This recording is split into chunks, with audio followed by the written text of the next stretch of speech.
अस्सलामुअलैकुम। अगर तमाम स्टूडेंट्स की वॉइस आ रही है तो काइंडली पहले कंफर्म करें।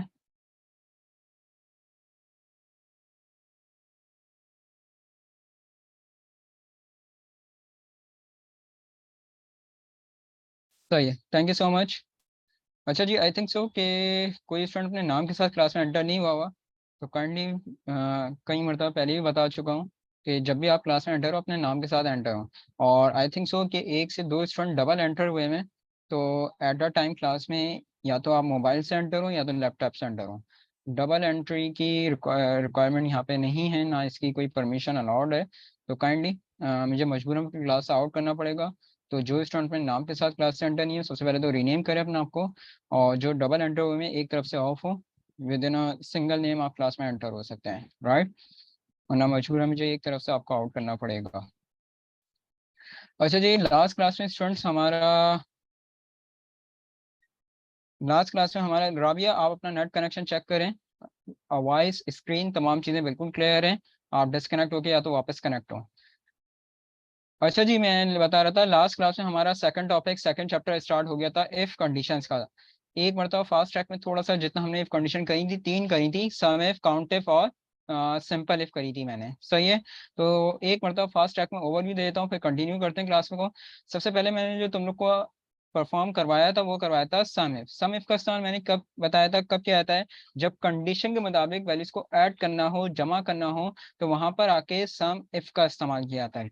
अब यहाँ पर आके बहुत सारी वैल्यूज लिखी हुई थी, और मैंने कहा था कि यार मुझे सबको ऐड नहीं करना। एक काम करें कि इसमें जो वैल्यू 10 हाथ से बड़ी है सिर्फ उनको ऐड करवाना है। तो मैंने क्या कहा था, कंडीशन दे दी थी, लॉजिक दी थी। जो जहाँ कंडीशन आ जाए, लॉजिक आ जाए, वहाँ इफ का इस्तेमाल होता है, सही है। इफ क्या होता है मैंने बताया था, इफ लॉजिकल कंडीशन होती है जो अपनी मर्जी से लगा रहे होते हैं। तो मैंने फॉर्मूला क्या लगाया था, equals to sum if bracket start, range ली थी मैंने, कॉमा, इन्वर्टेड कॉमास, कंडीशन क्या थी, सम किसका करना था, ग्रेटर देन 10,000 का। Invert commas close, bracket close, then enter. 27,000 answer आ रहा था, सही आ रहा था, हाँ बिल्कुल सही आ रहा था। क्योंकि आप देख सकते हैं एक 12,000 थी और एक 15,000 थी, तो टोटल कितना हो गया था, 27,000। फिर मैंने समझाई थी काउंटेड। अब मैंने कहा था कि अगर मैं आपसे ये कहूँ कि तमाम वैल्यूज को आप गिन के बताएं कितनी है, तो गिनने के लिए कौन सा फॉर्मूला रहेगा? आपने कहा था सर काउंट का फॉर्मूला रहेगा, बिल्कुल सही था। लेकिन मैंने कहा था कि यार सबको नहीं, एक काम करें कि इसमें जो वैल्यूज फॉर एग्जाम्पल 5,000 से छोटी हैं, सिर्फ उनको काउंट करें। तो मैंने क्या करा था, कंडीशन दे दी थी, लॉजिक दे दी थी। तो वही बात, जहाँ कंडीशन आ जाए, जहाँ लॉजिक आ जाए, वहाँ इफ का इस्तेमाल होता है। तो इफ तो इस्तेमाल होगा, लेकिन किसके साथ होगा, काउंट के साथ होगा। तो फॉर्मूला क्या था आपके पास, equals to count if, bracket start, range लेंगे आप, कॉमा, इनवर्ट कॉमास, कंडीशन क्या थी, less than 5,000, less than 5,000, invert commas close, bracket close, then enter. तो यहाँ पे देख लो दो आंसर आ रहा है, हाँ बिल्कुल सही आ रहा है। एक है आपके पास 4,500 और एक है आपके पास 3,000, तो सही आंसर दे रहा है, हाँ तो बिल्कुल सही है, क्योंकि 5,000 से छोटी वैल्यू जितनी है, कितनी है, सिर्फ और सिर्फ दो ही थी, सही है। मेरे दोस्त साथ इस वक्त स्क्रीन, वॉइस, तमाम चीज़ें बिल्कुल क्लियर हैं। आप अपनी तरफ से थोड़ी सी सेटिंग चेक करें जूम की, या तो अपना नेट कनेक्शन और डिस्कनेक्ट होकर वापस कनेक्ट हो, या तो फिर जूम की सेटिंग चेक करो मेरे दोस्त अपनी। फिर मैंने बताया था आपको सिंपल इफ। सिंपल इफ मैंने बताया था, इफ क्या होता है, इफ लॉजिकल कंडीशन होती है जो अपनी मर्जी से लगा रहे होते हैं। और सिंपल इफ क्या होता है, जस्ट अ मिनट।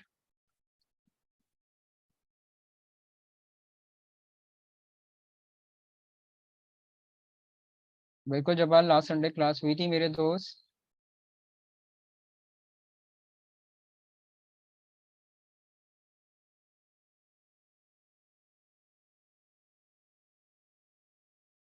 अच्छा जी, अब मैंने बताया था सिंपल इफ। सिंपल इफ क्या होता है, मैंने कहा था सिंपल इफ वो कंडीशन होती है कि जिसमें सिर्फ और सिर्फ एक कंडीशन या एक लॉजिक का इस्तेमाल किया जा रहा हो, वो आपकी सिंपल इफ कहलाती है। सिंपल इफ क्या होती है, जिसमें सिर्फ और सिर्फ एक कंडीशन या एक लॉजिक का इस्तेमाल किया जाए, वो आपकी सिंपल इफ कहलाती है। अब यहाँ पे हम बस डेटा बना हुआ था, कुछ स्टूडेंट से कुछ टेस्ट आ रहे थे। सबसे पहले मैंने टोटल मालूम कर लिया सम के फॉर्मूले के जरिए। फिर मैंने रिमार्क्स देने थे, और रिमार्क्स में मेरे पास इंस्ट्रक्शन आई थी। और इंस्ट्रक्शन क्या आई थी, इंस्ट्रक्शन आ रही थी, if the student total is greater than and equal to 150, so the true value is pass, otherwise fail. Condition क्या थी, कंडीशन ये थी कि भाई अगर स्टूडेंट का टोटल ग्रेटर देन, बड़ा है या बराबर है 150 के, तो ट्रू वैल्यू के देना, पास दे देना, वरना अदरवाइज फेल दे देना। तो यहाँ पे सिर्फ और सिर्फ एक कंडीशन आ रही थी कि ये हो तो ये करो, वरना फेल कर दो। तो जहां पे सिर्फ और सिर्फ एक बात का जिक्र किया है तो आप वहां पे फौरन क्लिक करेंगे कि वहां पर आके सिंपल इफ का इस्तेमाल होगा। अब फॉर्मूले में कैसे कन्वर्ट करा था मैंने, गौर से देखिएगा। इफ ब्रैकेट स्टार्ट, सबसे पहले टारगेट बनाना किसको था, टोटल को, तो मैंने वही करा। इफ ब्रैकेट स्टार्ट E5 पे क्या था आपका, total is greater than equal to 150, मैंने वही दे दिया था, ग्रेटर देन इक्वल टू 150। यहाँ से लेके यहाँ तक ये पूरा लॉजिकल टेस्ट होता है। जो आपके लॉजिकल टेस्ट को पूरा करेगा उसको ट्रू वैल्यू मिलेगी। इफ में सिर्फ दो ही वैल्यू होती है, मैंने बताया था, या तो ट्रू होती है या फॉल्स। जो आपके लॉजिकल टेस्ट को पूरा करेगा उसको ट्रू वैल्यू मिलेगी। तो ट्रू वैल्यू क्या थी, सो द ट्रू वैल्यू इज पास, तो देखो ट्रू वैल्यू मैंने क्या दे दिया था, पास दे दिया था। और अदरवाइज फेल, यानी कि फॉल्स वैल्यू क्या थी आपकी, फेल थी, तो फॉल्स वैल्यू देखो मैंने क्या दे दिया था, फेल दे दिया था। अब यहाँ पर आकर जरा आप लोग अगर देखें तो यहाँ पे तलहा को फेल क्यों कर रहा था, तलहा को फेल क्यों करा, क्योंकि इसने कंडीशन को फुलफिल नहीं करा, लॉजिक को फुलफिल नहीं करा। कंडीशन क्या थी, लॉजिक क्या थी कि 150 या उससे बड़ा तो पास, अदरवाइज फेल। अब एक्सेल करता क्या है, हमेशा ग्रेटेस्ट वैल्यू से पढ़ता हुआ आ रहा होता है।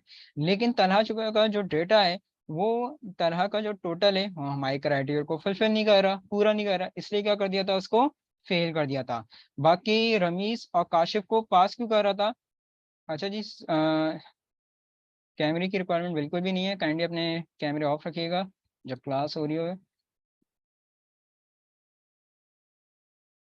वजह डबल एंट्री अलाउ नहीं है मेरे दोस्त, मैंने इसलिए आपको रिमूव करा है, मैंने क्लास के स्टार्ट में अनाउंस करा है।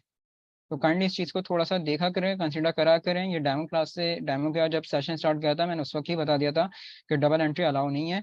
और अगर डबल एंटर नहीं है तो अपने नाम के साथ क्लास में एंटर हो। आई थिंक सो कि आप नाम के साथ क्लास में एंटर नहीं थे, इसलिए मैंने आपको रिमूव करा था। अब आप क्लास में नाम के साथ एंटर हैं तो मुझे कोई इशू नहीं है, सही है जी। तो अब यहाँ पर आके देखें, रमीस और काशिफ को पास क्यों कर रहा था, क्योंकि कंडीशन फुलफिल हो गई थी, लॉजिक फुलफिल हो गई थी, तो इसलिए यहाँ पे इसको पास के रिमार्क दे रहे थे। तो लास्ट क्लास में हमने यहीं तक कंडीशन, इफ कंडीशन जो करी थी हमने यही करी थी, एक करी थी सम इफ, एक करी थी आपके पास काउंट इफ, और एक करी थी हमने सिंपल इफ। राइट, क्लियर है, कंटिन्यू करते हैं हम क्लास को। अब है तुम लोग के पास नेस्टेड इफ। नेस्टेड इफ याद रखिएगा, नेस्टेड इफ क्या होता है, नेस्टेड इफ वो कंडीशन होती है जिसमें एक से ज्यादा कंडीशंस या एक से ज्यादा लॉजिक्स का इस्तेमाल किया रहा हो। सॉरी, इसके लिए अलाउड नहीं है हमें, आप इसके लिए डायरेक्ट अगर एडमिन से बात कर सकती हैं तो एडमिन से बात कर लें, अगर एडमिन कहती है तो मैं बिल्कुल अलाउ कर दूंगा, कोई ऐसा इशू नहीं है।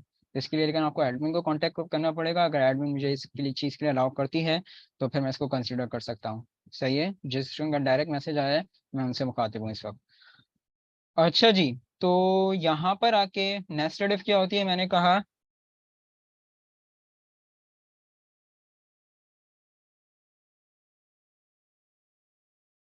नेस्टेड इफ वो कंडीशन होती है जिसमें एक से ज्यादा कंडीशंस या एक से ज्यादा लॉजिक्स का इस्तेमाल किया जाए, वो आपकी नेस्टेड इफ कहलाती है।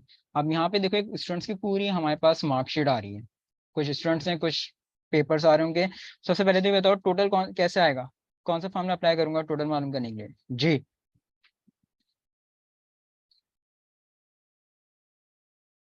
सिंपल सी बात यार, वेरी गुड, सम का फॉर्मूला इस्तेमाल करोगे आप लोग टोटल मालूम करने के लिए, सम ब्रैकेट स्टार्ट, रेंज लोगे आप, ब्रैकेट क्लोज, देन एंटर। अच्छा जी, ये तो आ गया तुम लोग का यार टोटल। परसेंटेज के लिए आप चाहो तो एवरेज का फॉर्मूला यूज कर लो, या नॉर्मली जैसे आम जिंदगी में परसेंटेज मालूम करते हो वो तरीकेकार अपना लो। वैसे नॉर्मली तरीकेकार क्या होता है यार परसेंटेज मालूम करने का, बताएंगे आप लोग जरा मुझे, नॉर्मली कैसे मालूम करी जाती है परसेंटेज जी स्टूडेंट।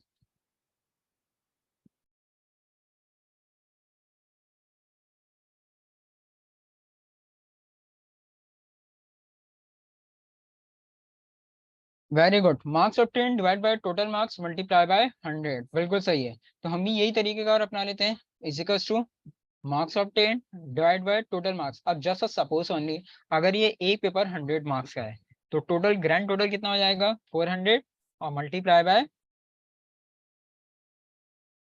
100, सिंपल सी, और एंटर करोगे इसको और इसको नीचे तक ट्रैक कर लेना। फिर से देख लो एक मरतबा, परसेंटेज के लिए मैंने कहा या तो एवरेज का फॉर्मूला यूज करो या नॉर्मली जैसे तरीकेकार होता है वो तरीकेकार अपना लो, तो मैंने नॉर्मली तरीकेकार अपना लिया। Marks obtain divide by total marks, अब कोई क्या है कि सर ये 400 कैसा आ गया, तो मैंने एज्यूम करा है कि एक पेपर 100 मार्क्स का है तो चार पेपर है, तो टोटल ग्रैंड टोटल क्या होगी आपके पास 400, और मल्टीप्लाई बाय 100। अब मैं आता हूँ आपके पास रिमार्क्स में। रिमार्क्स में पहले फॉर्मूला अप्लाई कर रहा हूँ, फिर मैं तुम लोग को समझाऊंगा। गौर से देखना पहले सामने।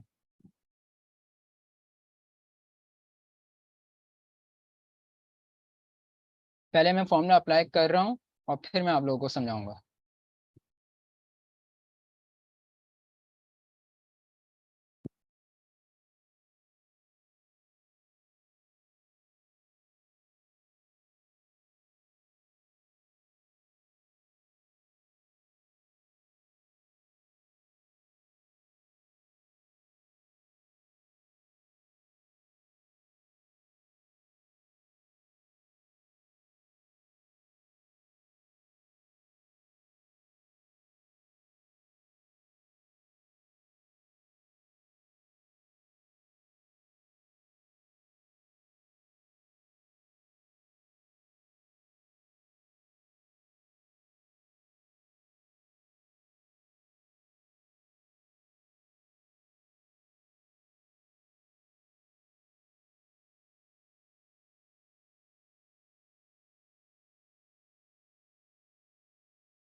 अच्छा जी स्टूडेंट्स, अब हम लोग करने जा रहे हैं यार नेस्टेड इफ। अभी मैंने बताया था आप लोग को सिंपल इफ। सिंपल इफ क्या होती है? मैंने कहा था सिंपल इफ वो कंडीशन होती है जिसमें सिर्फ और सिर्फ एक कंडीशन या एक लॉजिक का इस्तेमाल किया जाए, वो आपकी सिंपल इफ कहलाती है। और अब हम लोग करने जा रहे हैं नेस्टेड इफ। नेस्टेड इफ क्या होता है? याद रखो, नेस्टेड इफ वो कंडीशन होती है जिसमें एक से ज्यादा कंडीशंस या एक से ज्यादा लॉजिक्स का इस्तेमाल किया जाए, वो आपकी नेस्टेड इफ कहलाती है। रिपीट कर देता हूँ। नेस्टेड इफ क्या होती है? नेस्टेड इफ वो कंडीशन होती है जिसमें एक से ज्यादा कंडीशंस या एक से ज्यादा लॉजिक्स का इस्तेमाल किया जाए, वो आपकी नेस्टेड इफ कहलाती है। अब यहाँ पे देखो, स्टूडेंट्स की मार्कशीट बनी थी, टोटल मालूम कर लिया हमने, परसेंटेज मालूम कर ली। अब रिमार्क्स हमें देने थे, और रिमार्क्स के लिए हुआ क्या कि मेरे पास कुछ इंस्ट्रक्शन लिख के दे दी गई। अब इंस्ट्रक्शन में क्या है, कह रहा है, गौर से देखो। सबसे पहले कहता है कि if the student percentage is greater than equal to 80, so the true value is A1 grade. फिर कह रहा है अच्छा, जहाँ पे सेम है वो मैंने स्लैश करके लिखा हुआ है, और जहाँ पे चेंज है वो देखो मैंने ये अलग से चेंज करके लिखा हुआ है। सही है। फिर कहता है कि if the student percentage is greater than equal to 70, so the true value is A grade. फिर कह रहा है परसेंटेज 60 हो तो B ग्रेड, 50 हो C ग्रेड, 40 और डी ग्रेड। आखिर में क्या कह रहा है? आखिर में कहता है if the student percentage is less than 40, so the false value is fail. अब देखो, यहाँ पे कोई एक बात नहीं कह रहा, यहाँ पे एक से ज्यादा बातें आ गई कि ये हो तो ये करो, ये हो तो ये करो, ये हो तो ये करो। तो जहाँ पे एक से ज्यादा बातें आ जाएं, तो फौरन आप क्लिक करेंगे कि वहां पर आके नेस्टेड इफ का इस्तेमाल होगा। तो नेस्टेड इफ क्या होती है? मैंने अभी अभी बताया। नेस्टेड इफ वो कंडीशन होती है जिसमें एक से ज्यादा कंडीशंस या एक से ज्यादा लॉजिक्स का इस्तेमाल किया जाए, वो आपकी नेस्टेड इफ कहलाती है। राइट। अब इसको फॉर्मूले में कैसे कन्वर्ट करा हमने, ये हम लोग देख लेते हैं। गौर से देखिएगा। Formula is equals to if bracket start. एक मिनट, मैं अपनी इंस्ट्रक्शन को पढ़ता हुआ चलूंगा। सबसे पहले क्या है, क्या रहा था? इफ द स्टूडेंट परसेंटेज, यानी हमें टारगेट इसको बनाना था परसेंटेज को। तो मैंने वही करा, इफ ब्रैकेट स्टार्ट G5 पे क्या है आपके पास? आपकी परसेंटेज है ग्रेटर देन इक्वल टू 80। यही कह रहा था ना, is greater than equal to 80। यहाँ पर आके देखो, ये हमारा लॉजिकल टेस्ट यहाँ पर आके कंप्लीट हो गया। ये लॉजिकल टेस्ट यहाँ पर आके हमारा कंप्लीट हो गया। फिर क्या कह रहा था? सो the true value is A1 grade. यानी ट्रू वैल्यू में क्या देना था? A1 grade. तो देखो, ट्रू वैल्यू में मैंने क्या दे दिया? A1 ग्रेड दे दिया। लेकिन यार मैंने कहीं भी इसकी फॉल्स वैल्यू नहीं दी। मैंने इसकी फॉल्स वैल्यू नहीं दी। मैंने डायरेक्ट दूसरी वाली कंडीशन स्टार्ट कर दी, 70 वाली। क्या कह रहा था सेकंड में? कि अगर स्ट्रिंग की परसेंटेज बड़ी है, बराबर है 70 के, तो मैंने वही करा, if bracket start percentage greater than equal to 70, so the true value is A grade. तो वो देखो A ग्रेड दे दिया। अब यहाँ पे भी मैंने इसकी देखो फॉल्स वैल्यू नहीं दी। क्यों? क्योंकि इस बात को याद रखिए कि नेस्टेड इफ में फॉल्स वैल्यू कभी भी साथ में लिखी नहीं जाती। नेस्टेड इफ में फॉल्स वैल्यू सबसे आखिर में आती है, और जितनी भी मैंने कंडीशंस दी है ना, उन सबकी फॉल्स वैल्यू सिर्फ एक ही होती है, जब सबसे लास्ट में आती है। अब देखो, हमारी ट्रू वाली कंडीशन खत्म कहाँ हो गई थी? मैंने कहा था कि भाई, अगर स्ट्रिंग की परसेंटेज 40 है तो 40 से बड़ी है तो डिग्रेड देना, ये देखना। और आखिर में आके क्या कह रहा था, if the student percentage is less than 40 so the false value same. वो कहता है कि भाई अगर स्टूडेंट की परसेंट 40 से भी कम हो तो फॉल्स वैल्यू क्या दे देना, फेल दे देना। तो यहाँ पर आके देखिए, और दूसरी बात ये कि फॉल्स वैल्यू के लिए इफ लगाने की रिक्वायरमेंट नहीं है। यहाँ पे मैंने ऐसा कुछ नहीं करा कि if bracket stop percentage less than 40, नहीं। फॉल्स वैल्यू का जो वो आंसर कह रहा होता है ना, डायरेक्ट वो आंसर उठा के लिख दिया जाएगा। याद रखना मेरी बात। पहली बात मैंने क्या होता है कि नेस्टेड में फॉल्स वैल्यू कभी भी साथ में लिखी नहीं जाती। नेस्टेड में फॉल्स वैल्यू सबसे आखिर में आती है। और जितनी भी मैंने कंडीशन दी उन सबकी फॉल्स वैल्यू एक ही होती है जो सबसे लास्ट में आती है। और फॉल्स वैल्यू के लिए इफ लगाने की रिक्वायरमेंट नहीं है। जो वो आंसर कह रहा होता है डायरेक्ट वो आंसर उठा के लिख दिया जाता है। फॉल्स वैल्यू का आंसर क्या था कि फॉल्स वैल्यू देनी क्या थी, फेल। तो मैंने यहाँ पे आके फेल लिख दिया। जितने ब्रैकेट ओपन हुए आखिर में आके उतने ही ब्रैकेट क्लोज किए जाएंगे। 5 ब्रैकेट ओपन हुए थे तो आखिर में आके देखो मैंने 5 ही ब्रैकेट क्लोज करें, एंटर। अब जरा मुझे ये तो बताइए स्टूडेंट्स कि 64 पे ये बी ग्रेड दे रहा है, कौन सी कंडीशन को फुलफिल कर रहा है, कंडीशन नंबर बताओ मुझे पहले। 64 पे बी ग्रेड दे रहा है, कौन सी कंडीशन को फुलफिल कर रहा है, कंडीशन नंबर बताओ मुझे।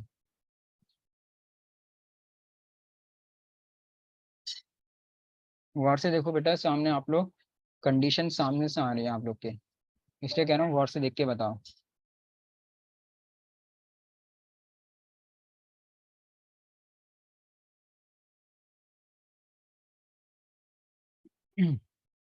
Very good. Condition number third, कि अगर इसकी परसेंटेज 60 है या 60 से बड़ी है तो बी ग्रेड देना था। तो देखो ये कहाँ लाई कर रहा है, 64 60 से बड़ी है ना, तो ये थर्ड कंडीशन में लाई कर रहा है, तो सही दे रहा है इसको बी ग्रेड। अच्छा ये बताओ, यहाँ पर आके यार इसने इमरान को फेल क्यों कर दिया भाई, इमरान को फेल क्यों करा स्टूडेंट्स, ये बताइए।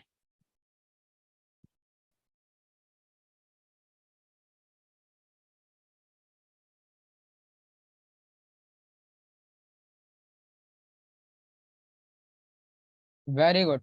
क्योंकि हमने अपनी कंडीशन ही कहाँ खत्म कर दी थी कि यार अगर स्टूडेंट की परसेंटेज 40 है या 40 से बड़ी है तो डी ग्रेड देना, वरना अदरवाइज क्या कर देना, फेल कर देना। अब वही बात जो मैं पहले समझा चुका हूँ कि एक्सेल करता क्या है, हमेशा ग्रेटेस्ट वैल्यू से पढ़ता हुआ आ रहा होता है। लेकिन जो इमरान की परसेंटेज है वो किसी भी क्राइटेरिया में लाई नहीं कर रहा। वो कहाँ लाई कर रहा है, फॉल्स वैल्यू में, और फॉल्स वैल्यू की आती है आपके पास फेल थी। आ गई बात समझ में। क्लियर है नेस्टेड इफ की एग्जाम्पल 1 तमाम स्टूडेंट्स को। जी स्टूडेंट्स।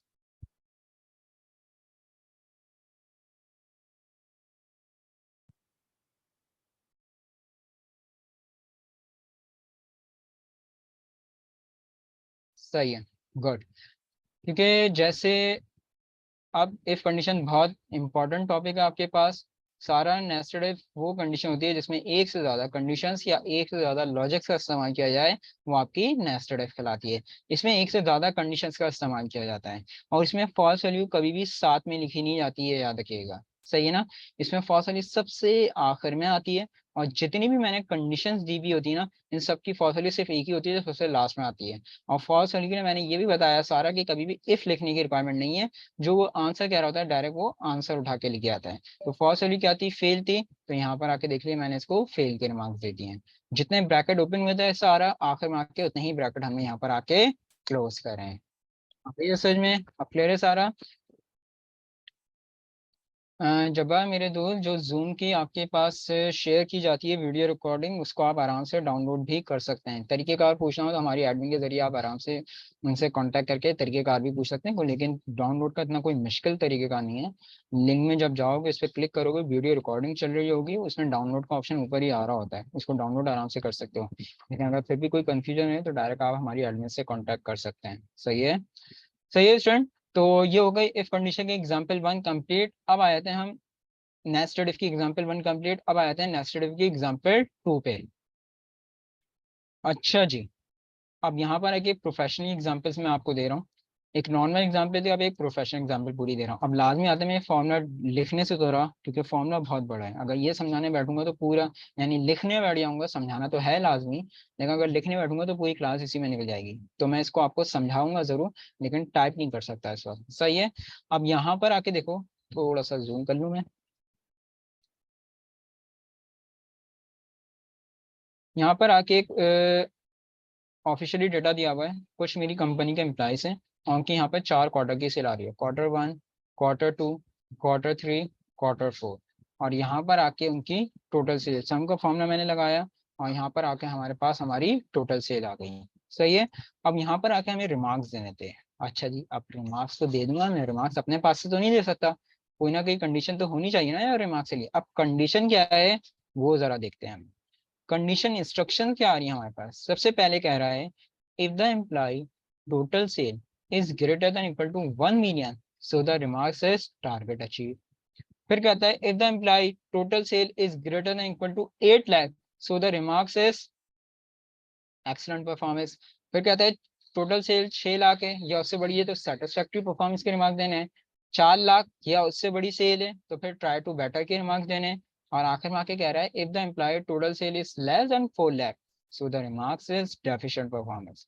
यानी कि वो कहते हैं जनाब के भाई अगर एम्प्लॉय की टोटल सेल 4 लाख से कम है तो फिर रिमार्क्स क्या देना है, डेफिशिएंट परफॉर्मेंस। आसान अल्फाज में डेफिशिएंट परफॉर्मेंस आपकी क्या है, ये आपकी फॉल्स वैल्यू है।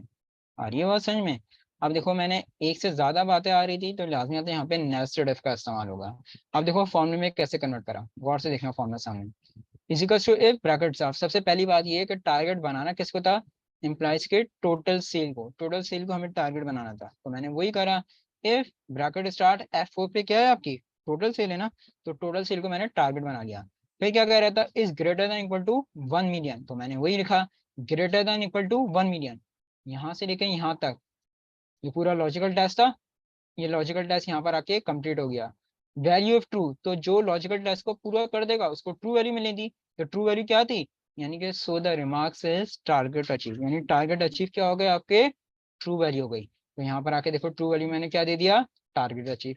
लेकिन अब वही बात यहाँ पे मैंने इसकी फॉल्स वैल्यू नहीं दी, मैंने डायरेक्ट दूसरी वाली कंडीशन स्टार्ट कर दी, कौन सी, 8 लाख वाली। क्यों, क्योंकि अभी अभी समझा कर आ रहा हूँ कि नेस्टेड इफ में फॉल्स वैल्यू कभी भी साथ में लिखी नहीं जाती। नेस्टेड इफ में फॉल्स वैल्यू सबसे आखिर में आती है और जितनी भी मैंने कंडीशन दी हैं उन सबकी फॉल्स वैल्यू एक ही होती है। फिर कह रहा था कि अब क्या कह रहा था इसके बाद दूसरी कंडीशन क्या थी कि भाई 8 लाख को इससे बड़ी हो तो एक्सीलेंट परफॉर्मेंस देनी है, तो मैंने वही करा।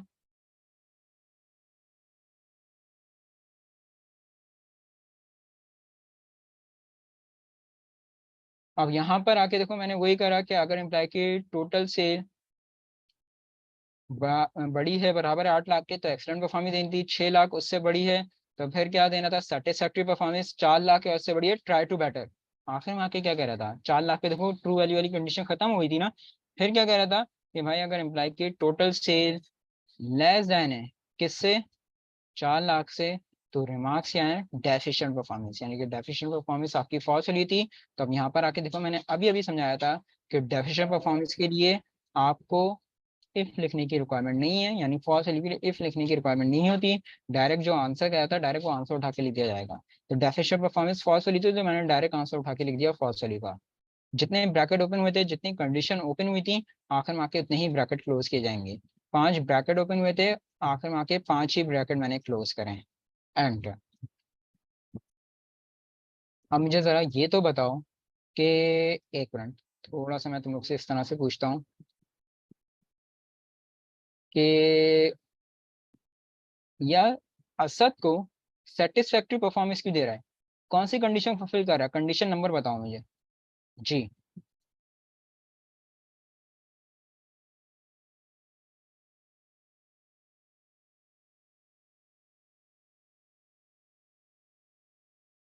Very good. Condition number third कि अगर स्टूडेंट की परसेंटेज, सॉरी स्टूडेंट कह रहा हूँ, अगर एम्प्लॉय की परसेंटेज 6 लाख, एम्प्लॉय की टोटल सेल 6 लाख या उससे बड़ी है तो सेटिस्फैक्ट्री देनी थी। तो देख लो सही दे रहा है।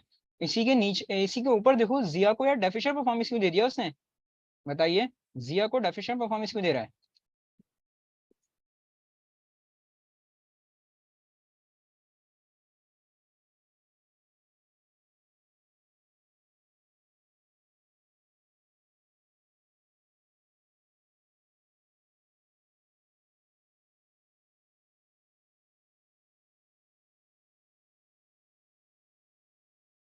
एग्जैक्टली ऐसा ही है, क्योंकि हमने अपनी कंडीशन खत्म कर दी थी कि हमने कहा था कि यार अगर एम्प्लॉय की टोटल से 4 लाख या उससे बड़ी है तो ही ट्रू वैल्यू मिलेगी, अदरवाइज मैं आपको फॉल्स वैल्यू दें। तो फॉल्स वैल्यू क्या आती है आपके पास, डेफिशिएंट परफॉर्मेंस थी, तो यहाँ पे इसकी जो सेल है 285 है, इसलिए इसको डेफिशिएंट परफॉर्मेंस दे रहा है। सही है। अच्छा जी, एक मिनट, आइकन नहीं ऐड कर सकते मेरे दोस्त, टैक्सी ऐड किया जा सकता है। आपने F4 लिया है, वो तो ओनली एक एम्प्लॉय टोटल सेल है ना, मुझे ये दोबारा समझा दें। बिल्कुल एक ही की सेल है। F4 जो है, ये F4 जो टारगेट बनाया ना मेरे दोस्त, ये टोटल सेल एक ही इम्प्लाई की है, लेकिन ये यानी कि ये आसिफ की है। लेकिन जब तुम नीचे जाओगे सुनील, तो इसको देखो, ये सेल नंबर ऑटोमेटिकली चेंज होता रहता है। सेल नंबर ये ऑटोमेटिकली चेंज होता रहता है, ये याद रखिएगा। सही है। क्योंकि आपने वहां पे फ्रीज नहीं कर पाएगा, अगर फ्रीज करवा दोगे तो फिर वो एक जैसा ही आंसर लेकर आएगा, इस बात को याद रखना। तो जब नीचे ड्रैग करते हो तो यहाँ पे ये सेल नंबर ऑटोमेटिकली ये देखो चेंज होता जाता है सेल। सही है सुनील। अच्छा जी, हाईएस्ट टारगेट मालूम करना हो किस एम्प्लॉय का है, तो उसके लिए तो आप मैक्सिमम का फॉर्मूला लगाएंगे ना सारा। मैक्सिमम का फॉर्मूला इस्तेमाल किस लिए आता है, सबसे बड़ी वैल्यू मालूम करने के लिए। तो जब आपको ये पता चल जाएगा सबसे बड़ी वैल्यू कौन सी है, तो आप आराम से देख सकते हैं। अगर मिसाल के तौर पे आंसर आता है 14,50,000 रुपये, तो अब आप देख लेंगे कि भाई 14,50,000 रुपये किसकी है, वकार के, तो सबसे हाईएस्ट सेल वकार के यहाँ पर। सही है। अच्छा जी, टॉपिक कुछ और हो रहा है, कफिल सवाल कुछ और पूछा जा रहा है। 3,999 इफ 4,000, तो मेरे दोस्त ये है क्या। अपने सवाल आप पूछें बहुत अच्छी बात है, लेकिन सवाल को एलुब्रेट भी करें। बेसिकली आप जो सवाल पूछें वो रोमन के फॉर्मूले का पूछ रहे हैं, सही ना। तो रोमन का जो फॉर्मूला होता है वो 3,999 तक वर्क करता है, उससे ज्यादा ये वर्किंग नहीं करता। आई थिंक सो, मैंने ये बताया भी था क्लास में, और अगर नहीं बताया था तो गौर से सुन लेना कि जो रोमन का फॉर्मूला है, एक्सेल में जो उस फॉर्मूले की लिमिट दी हुई है मेरे दोस्त, सिर्फ 3,999 तक दी हुई है। एक्सेल में उससे ज्यादा कन्वर्ट नहीं कर सकता। हो सकता है, हाँ कह सकते हो कि मैं मिस कर दिया हूँ उसको। तो याद रखिएगा स्टूडेंट, कफील ने अगर मैंने मिस कर दिया तो अच्छी बात है, उसने पूछ लिया कि रोमन का फॉर्मूला मैंने तुम लोग को बताया था शॉर्ट फॉर्मूलाज में। तो रोमन का जो फॉर्मूला था वो जो कन्वर्ट करके लेकर आता है रोमन, सिर्फ 3,999 तक वो कन्वर्ट करता है। अगर 4,000 लिखोगे तो वो एरर दे देगा। उसकी वजह क्या होती है कि एक्सेल में जो रोमन फॉर्मूले की लिमिट है ना, वो सिर्फ 3,999 तक है। एक्सेल, अब ऐसा तो नहीं है कि 3,999 का रोमन लैंग्वेज ही कंप्लीट हो गई, ऐसा तो नहीं है ना। रोमन लैंग्वेज तो है, लेकिन एक्सेल में जो लिमिट है फॉर्मूले की, सिर्फ 3,999 तक है। तो इस बात को याद रखिएगा, कभी अगर कोई पूछ ले कि भाई रोमन को ज्यादा कन्वर्ट क्यों नहीं करता, तो फौरन आप जवाब देंगे कि यार उसमें जो लिमिट है एक्सेल में, उसकी सिर्फ 3,999 तक है, उससे ज्यादा कन्वर्ट वो नहीं कर सकता। अच्छा जी, एक मिनट यार, जस्ट अ मिनट स्टूडेंट। अच्छा ये बताओ, ये क्लियर है नेस्टेड की एग्जाम्पल 2। इंशाल्लाह साथ कोई ऐसा इशू नहीं है बिल्कुल मेरे दोस्त।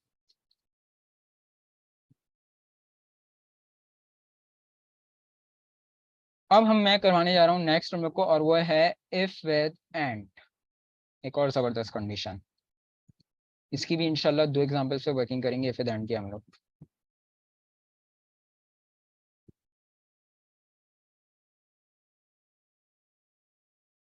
पहले फॉर्मूला अप्लाई कर लूँ, फिर मैं तुम लोग को समझाता हूँ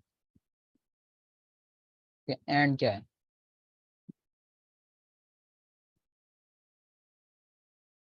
इजिकल्स टू इफ ब्रैकेट स्टार्ट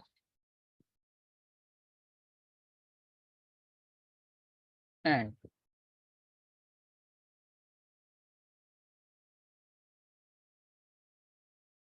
अच्छा जी, कोई स्टूडेंट भाई अपने नाम के साथ क्लास में एंटर नहीं है, काइंडली नाम एंटर करें, वरना मजबूरन क्लास से ऑफ करना पड़ेगा मुझे।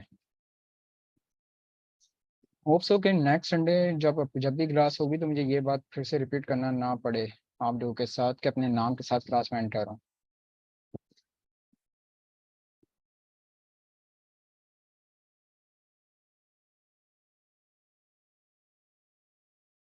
सिंपल इफ क्या होती है, जिसमें सिर्फ एक कंडीशन एक लॉजिक का इस्तेमाल किया जाए, वो आपकी सिंपल इफ कहलाती है। नेस्टेड इफ क्या होता है, जिसमें एक से ज्यादा कंडीशंस या एक से ज्यादा लॉजिक का इस्तेमाल किया जा रहा हो, वो आपकी नेस्टेड इफ कहलाती है। इफ विद एंड क्या है, इफ विद एंड एक रिस्ट्रिक्टेड कंडीशन है। इफ विद एंड आपसे ये कहता है कि यार मैंने आपको जितनी कंडीशंस दी हैं, अगर आप मेरी सारी कंडीशंस को, सारी लॉजिक्स को फुलफिल करते हैं, पूरा करते हैं, अल्लाह अकबर। सारा मैंने अभी तक ये फॉर्मूला तो समझाया ही नहीं है। मैंने कब समझाया, मुझे ये बता दें। अभी तो मैं कॉन्सेप्ट दे रहा हूँ, फॉर्मूला तो मैं बाद में समझाऊंगा। सही है, फॉर्मूला मैं बाद में समझाऊंगा, पहले कॉन्सेप्ट गेन करें। सिम इफ इद एंड क्या होता है कि इफ इद एंड एक रिस्ट्रिक्टेड कंडीशन होती है। इफ इद एंड आपसे ये कहता है कि यार जितनी मैंने कंडीशन दी हैं, अगर आप मेरी सारी कंडीशंस को, सारी लॉजिक्स को फुलफिल करते हैं, पूरा करते हैं, तो ही मैं आपको ट्रू वैल्यू दूंगा, अदरवाइज मैं आपको फॉल्स वैल्यू दे दूंगा।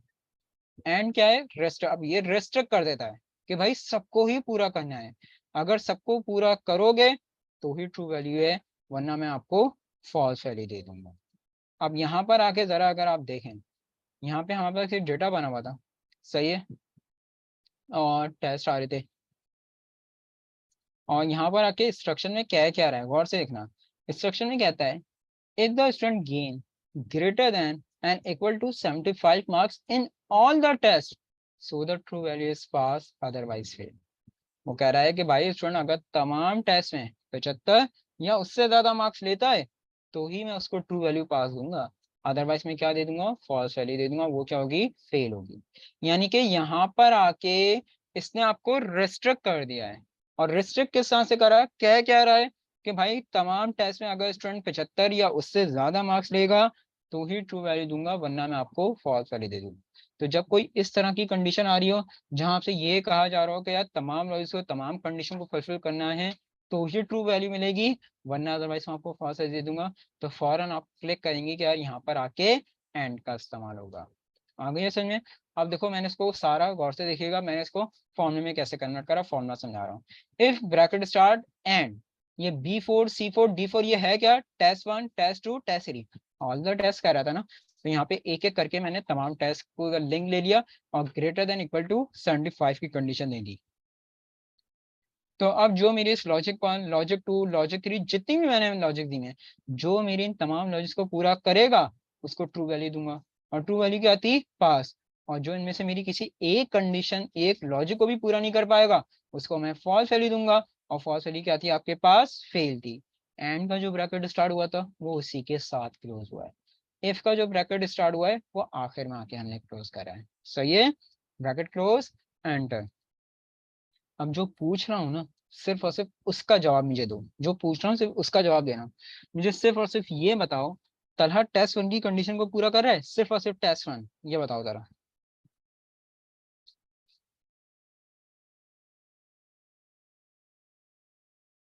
सही है, गुड। टेस्ट 2 की कंडीशन को फुलफिल कर रहा है तलहा, टेस्ट 2 की।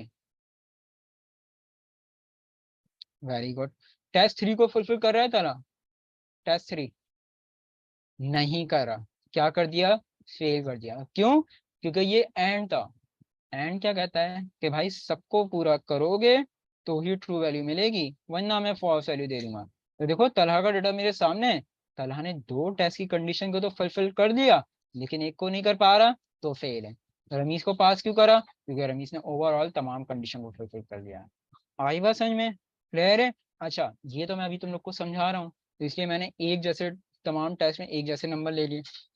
आप यहाँ पे मल्टीपल क्राइटेरिया भी आ सकता था। यहाँ पे ऐसा भी हो सकता था कि मिसाल के तौर पे यार टेस्ट 1 में 90 से ज्यादा होने चाहिए, या 90 होने चाहिए, टेस्ट 2 में 80 से ज्यादा या 80 होने चाहिए, और टेस्ट 3 में 70 से ज्यादा, इस तरह का क्राइटेरिया भी आ सकता था। सही है, तो फिर क्या होता, अब मैं ये भी करके बता देता हूँ। ये मैं कहता हूँ, चलो 80 से खेलते हैं ना यार। 80, 70 और 60, ये मैंने अपनी रिमार्क्स बिल्कुल चेंज कर दिए हैं, यानी कि जो कंडीशन थी वो बिल्कुल चेंज कर दी है। अब यहाँ पे आके देखो, यार तलहा भी पास हो गया। अब तलहा कैसे पास हो गया स्टूडेंट, मुझे ये बताओ जरा यार, तलहा कैसे पास हो रहा है।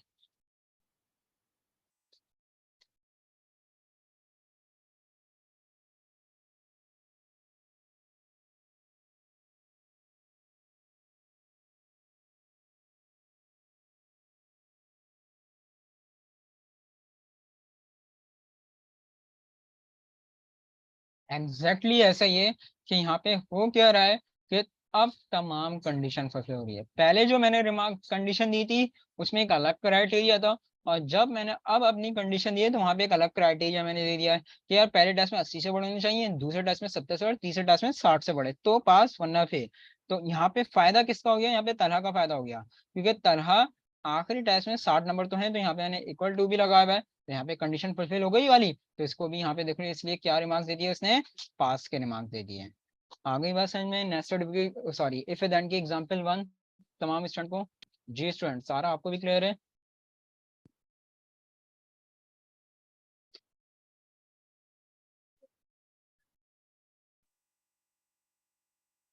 सही है, गुड। सुनिए मेरे दोस्त, क्या कह रहे हो sir, more than one condition में तो हम नेस्टेड इफ यूज करते हैं ना, आपने समझाया पहले। मोर देन वन कंडीशन होती है कि जिसमें एक ही सेल को पॉइंट आउट आप कर रहे हो मेरे दोस्त। कौन पूछ रहा है मेरे से ये ऊपर, सुनील। सुनील यहाँ पर आके देखो, क्राइटेरिया भी तो अलग अलग थे ना, कि टेस्ट 1 का अलग क्राइटेरिया था, टेस्ट 2 का अलग क्राइटेरिया था, टेस्ट 3 का अलग, सही ना।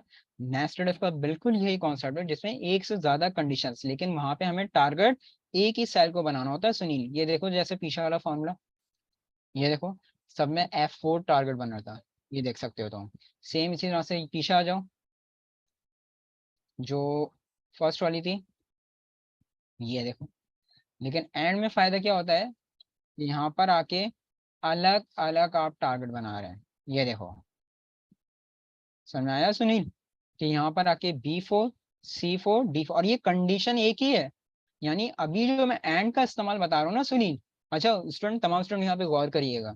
यहाँ पे जो अभी मैंने ये इफ एंड की एग्जांपल 1 जो आप लोग को समझाई है, ये सिंपल इफ के साथ है, जिसमें सिर्फ एक इफ का इस्तेमाल हो रहा है, ये सिर्फ एक इफ है। अब जो एग्जाम्पल 2 करवाने जा रहा हूँ ना, थोड़े अपने माइंड अब ओपन कर लेना, क्योंकि अब थोड़ा सा टिपिकल आ जाएगा। क्यों? क्योंकि अब जो मैं nested if sorry if at the end करवाने जा रहा हूँ, वो नेस्टेड इफ के साथ करवाने जा रहा हूँ। यानी पूरी प्रोफेशनल एग्जाम्पल है। और फॉर्मूलाज का अगर मैं तुम्हें वर्बली दिखा दूँ फॉर्मूला, ये देखो, फॉर्मूला बड़ा बहुत है लेकिन है सिंपल। अगर प्रैक्टिस करोगे तो आसानी से कर लोगे, कोई ऐसा इशू नहीं है। अभी मैं इसका पूरा कॉन्सेप्ट तुम लोग को दूंगा, सही है। तो फॉर्मूला देख के ही नहीं घबरा जाना कि यार इतना बड़ा फॉर्मूला है, फॉर्मूला है आसान। अभी जो मैंने इफ एंड की एग्जांपल दी, ये थी सिंपल इफ के साथ। अब जो एग्जांपल 2 करवाने जा रहा हूँ, if and with nested if, यानी कि ये नेस्टेड इफ के साथ करवाने जा रहा हूँ, ये एग्जांपल 2 है आपकी, राइट। अच्छा जी, एक मिनट यार।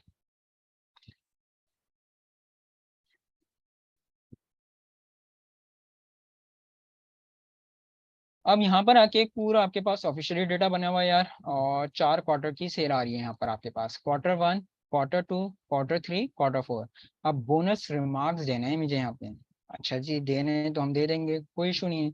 लेकिन बोनस रिमार्क्स देने किस तरह से हैं, और क्या कंडीशन है, क्या रिमार्क्स, क्या हमारे पास इंस्ट्रक्शन तो कोई होनी चाहिए ना, जब भी तो हम देंगे बोनस रिमार्क्स। ऐसे हवा में तो देने से रहे हम, तो लागत है कोई ना कोई इंस्ट्रक्शन आई होंगी। अब जब स्क्रॉल करते हैं तो नीचे बिल्कुल हमें नजर आता है कि भाई इंस्ट्रक्शन तो हमारे पास बिल्कुल आई हुई है। अच्छा जी, अब जरा पढ़ते हैं कि हम इंस्ट्रक्शन आई भी क्या है।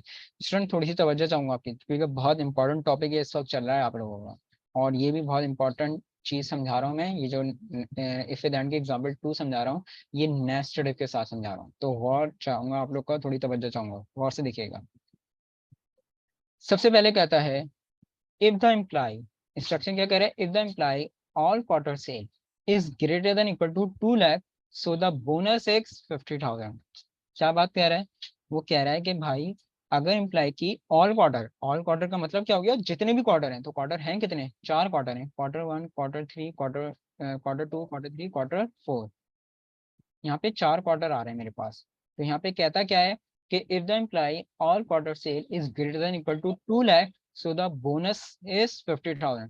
ये जनाब मेरे से कह रहे हैं कि भाई अगर इम्प्लाई की तमाम क्वार्टर की सेल 2 लाख या उससे बड़ी है, तो बोनस क्या देना है इसको, 50,000 रुपये देने हैं। अब देखो यहाँ पर आके ये वाली, अगर सिर्फ यही वाली कंडीशन आ रही होती ना मेरे पास, सिर्फ और सिर्फ ये वाली, तो ये फॉर्मूला मैं इस तरह से लगा सकता था।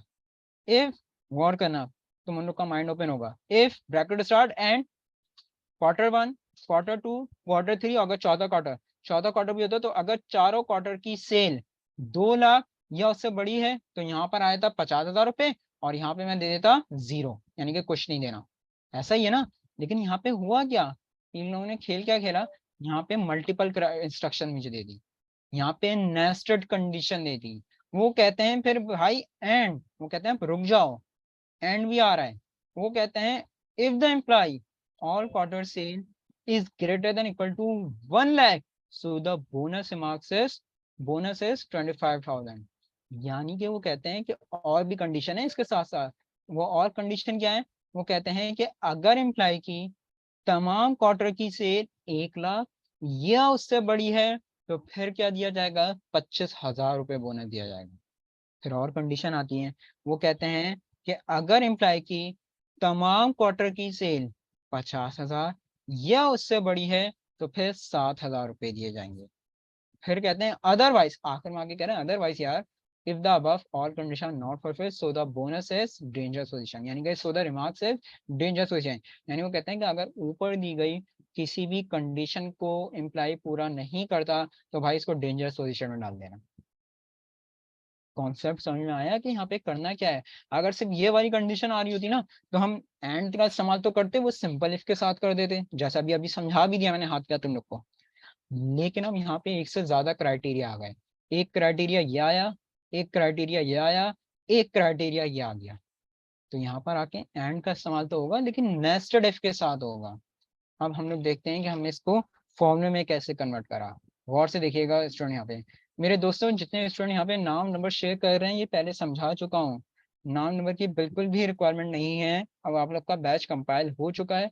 जब तक बैच आप लोग का कंपाइल नहीं हुआ था, जब तक के नाम नंबर की रिक्वायरमेंट थी। अब आप लोग को बिल्कुल भी अपना नाम और नंबर शेयर करने की जरूरत नहीं है। सही है? हाँ, ये जरूरत आपको लाजमी रहेगी जब तक आपकी क्लास है, कि जब क्लास में एंटर हो रहे हो तो अपने नाम के साथ क्लास में एंटर हो।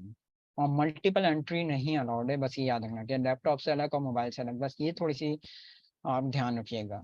और बस नंबर वगैरह के बिल्कुल भी प्रॉब्लम नहीं है। सही है? अच्छा जी, अब आए थे फॉर्मूले पे। फॉर्मूला बार बार कह रहा हूँ, बड़ा जरूर है लेकिन है सिंपल सा, प्रैक्टिस करोगे तो बहुत आसान हो जाएगा। हम इंस्ट्रक्शन को पढ़ते हुए चलेंगे। सबसे पहले क्या कह रहा था? पहली इंस्ट्रक्शन क्या थी? कि भाई अगर एम्प्लॉय की तमाम क्वार्टर की सेल,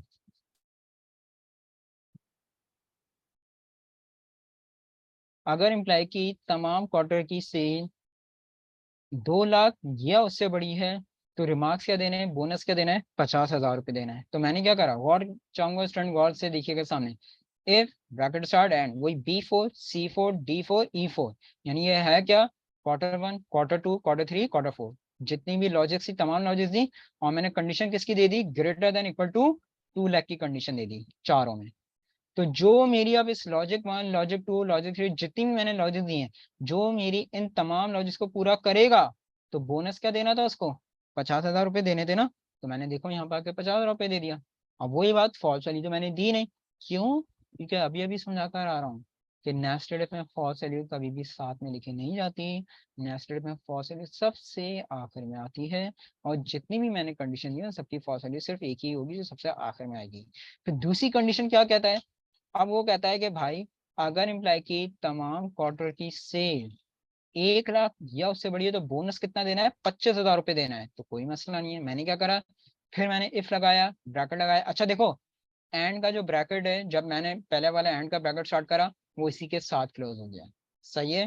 फिर मैंने दूसरी कंडीशन लगाई, इफ ब्रैकेट स्टार्ट एंड, वही मैंने ले लिया B4 C4 D4, यानी कि Q1 Q2 Q3 Q4।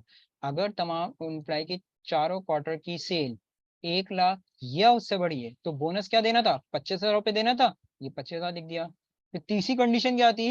अगर एम्प्लॉय की तमाम क्वार्टर की सेल 50,000 या उससे बड़ी है, तो फिर क्या देना था आपको? बोनस क्या देना था? 7,000 रुपये।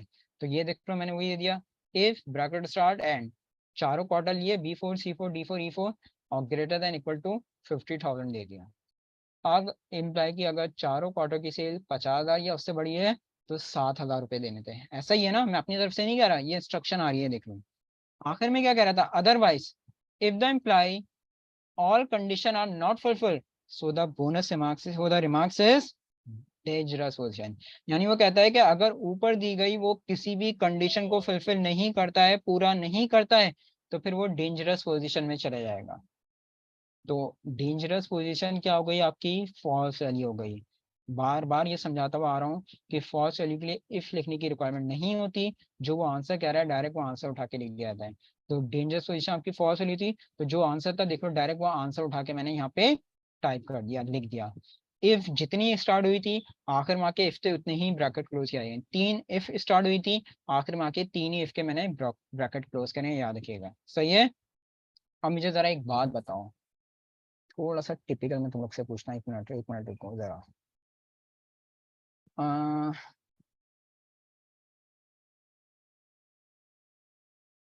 यार मुझे जरा एक बात तो बताओ तुम लोग कि ये जो मेरा आ रहा है एम्प्लॉय कामरान, यार कामरान की इतनी जबरदस्त सेल हुई है, ऑलमोस्ट 3 क्वार्टर में तो इसने ऑलमोस्ट 2 लाख या उससे बड़ी सेल करी हुई है, लेकिन इसको 25,000 रुपये फिर भी मिल रहे हैं, क्यों भाई? 25,000 रुपये क्यों दिए जा रहे हैं इसको? 50,000 क्यों नहीं दे रहा, ये बताओ जरा।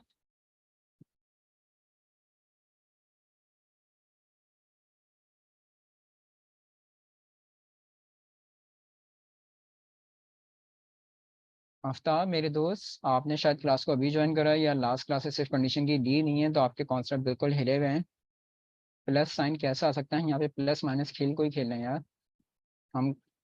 नेस्टेड इफ या सिंपल इफ कर रहे हैं, और जहाँ स्पेशल कैरेक्टर आ जाते हैं, स्पेशल ट्रू और फॉल्स वैल्यू आती हैं, तो वहाँ आपको इन्वर्टेड कॉमास ही लगाने होते हैं। प्लस साइन क्यों लगाएंगे आप मेरे भाई? जी मेरा सवाल ये है कि यहाँ पर आके 25,000 रुपये क्यों दे रहा है कामरान को यार, इसको 50,000 रुपये क्यों नहीं मिल रहे, ये बता दो जरा मुझे।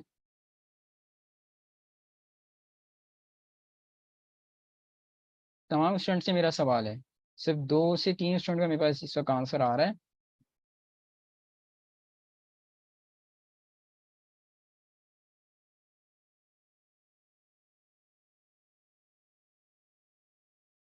Very good. अगर जरा आप लोग नजर दौड़ाएं अपनी, तो क्वार्टर 1 भी इसने पूरा कर दिया आपका, ये भी वेल एंड गुड है, 2 लाख से बड़ी है। क्वार्टर 3 देखो ये भी 2 लाख है, इजिकल्स टू भी था ना फॉर्मूले में, तो यहाँ पे 2 लाख है, ये कंडीशन भी फुलफिल हो रही है। और ये तो छोड़ ही दो, ये तो लाजमी पूरी हो रही है। लेकिन भाई अगर आप दूसरी वाली कंडीशन देखोगे, तो वो तो यार 1,40,000 है। तो सिर्फ और सिर्फ एक क्वार्टर की वजह से उसको 25,000 रुपए दे, वो फिर इस पे लाई नहीं कर रहा। वो कहाँ लाई कर रहा है? इस वाली क्योंकि नेस्टेड इतनी डेंजरस कंडीशन है, वो कहता है सबको फुलफिल करना है। तो देखो कामरान का डेटा मेरे सामने है, कामरान ने 3 कंडीशन को फुलफिल करा, क्वार्टर 1 को भी पूरा करा, क्वार्टर 3 को भी फुलफिल करा, क्वार्टर 4 को भी। लेकिन एक क्वार्टर को नहीं करा, तो उसकी वजह से वो डायरेक्ट कहाँ चला गया? दूसरे वाले बोनस पे चला गया। आ रही है बात समझ में? क्लियर हुआ कॉन्सेप्ट? मुझे ये बताओ भाई, तलहा का क्या कसूर था यार, इसने इतनी अच्छी सेल्स करी है, फिर भी इसको डेंजरस पोजीशन में दे दिया उन्होंने, क्यों दिया यार डेंजरस पोजीशन में, बताइए स्टूडेंट।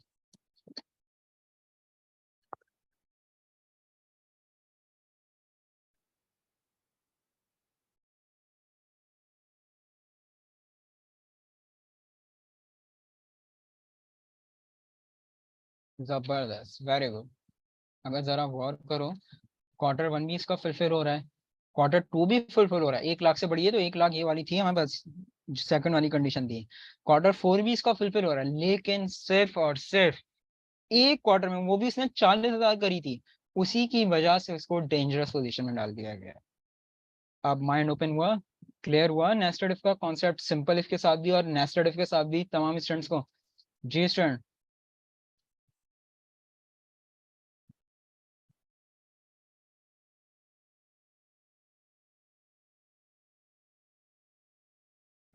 सही है, गुड।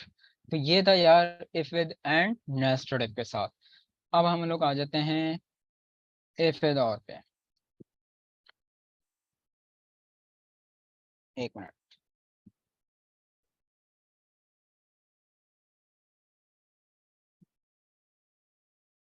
जब्बार मेरे दोस्त, जो जो चैप्टर कंप्लीट होते जा रहे हैं ना, जैसे लास्ट क्लास में आए थे, पहला टॉपिक पहला चैप्टर हमारा कंप्लीट हो गया था शॉर्ट फॉर्मूलाज का, तो मैंने शेयर कर लिया था उसी दिन। आज इंशाल्लाह ये इफ कंडीशन तुम लोग की कंप्लीट हो जाएंगी, तो आज ही की तारीख में ये डेटा भी तुम लोग के साथ शेयर कर दूंगा मैं, ताकि तुम लोग इसी के पे आराम से प्रैक्टिस कर सको, सही है। और जब मेरी क्लासेस वाइंड अप होंगी, तो तकरीबन 7 से 8 प्रोजेक्ट जो हैं, फाइनेंशियल प्रोजेक्ट्स हैं, वो भी मैं तुम लोग के साथ शेयर करूंगा तुम लोग की प्रैक्टिस के लिए, सही है। जब बात, अच्छा जी, पहले मैं फॉर्मूला अप्लाई कर लूँ, फिर मैं तुम लोग को ये समझाऊंगा, देखना सामने।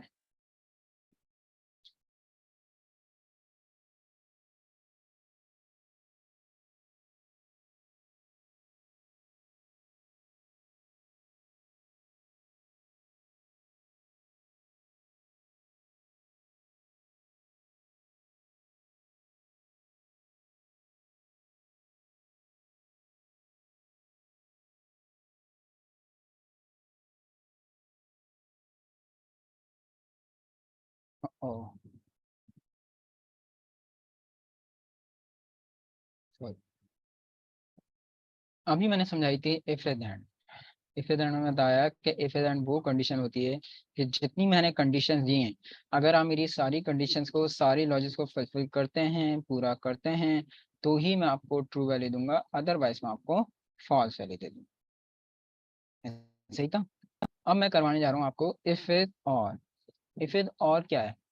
इफ इज और मल्टीपल चॉइस कंडीशन है। इफ इज और आपसे ये कहता है कि भाई आप मेरी सारी नहीं, अगर आप मेरी किसी एक कंडीशन, किसी एक लॉजिक को भी फुलफिल करते हैं ना, तो मैं आपको ट्रू वैल्यू दे दूँ। यानी कि इफ इज और मल्टीपल चॉइस कंडीशन है। इफ इज और कहता है आप मेरी छोड़ दो, आप मेरी सारी कंडीशन छोड़ दो, अगर आप मेरी किसी एक कंडीशन, एक लॉजिक को भी फुलफिल कर दोगे, तो मैं आपको ट्रू दे दूंगा, कोई मसला नहीं है। तो इफ इज और मल्टीपल चॉइस कंडीशन होती है, सबको नहीं, किसी एक कंडीशन को भी अगर हम फुलफिल कर देते हैं, तो हमारा बेड़ा पार है, यानी कि हम लोग को ट्रू वैल्यू मिल जाएगी। अब देखो, सेम डेटा था, थोड़ा बहुत चेंजिंग आई है। इंस्ट्रक्शन देखो क्या कह रहा है। If the student gain greater than equal to 75 marks in any test, और वो जनाब क्या कहते थे? All the test. और ये क्या कह रहे हैं? Any test, so the true value is pass, otherwise fail.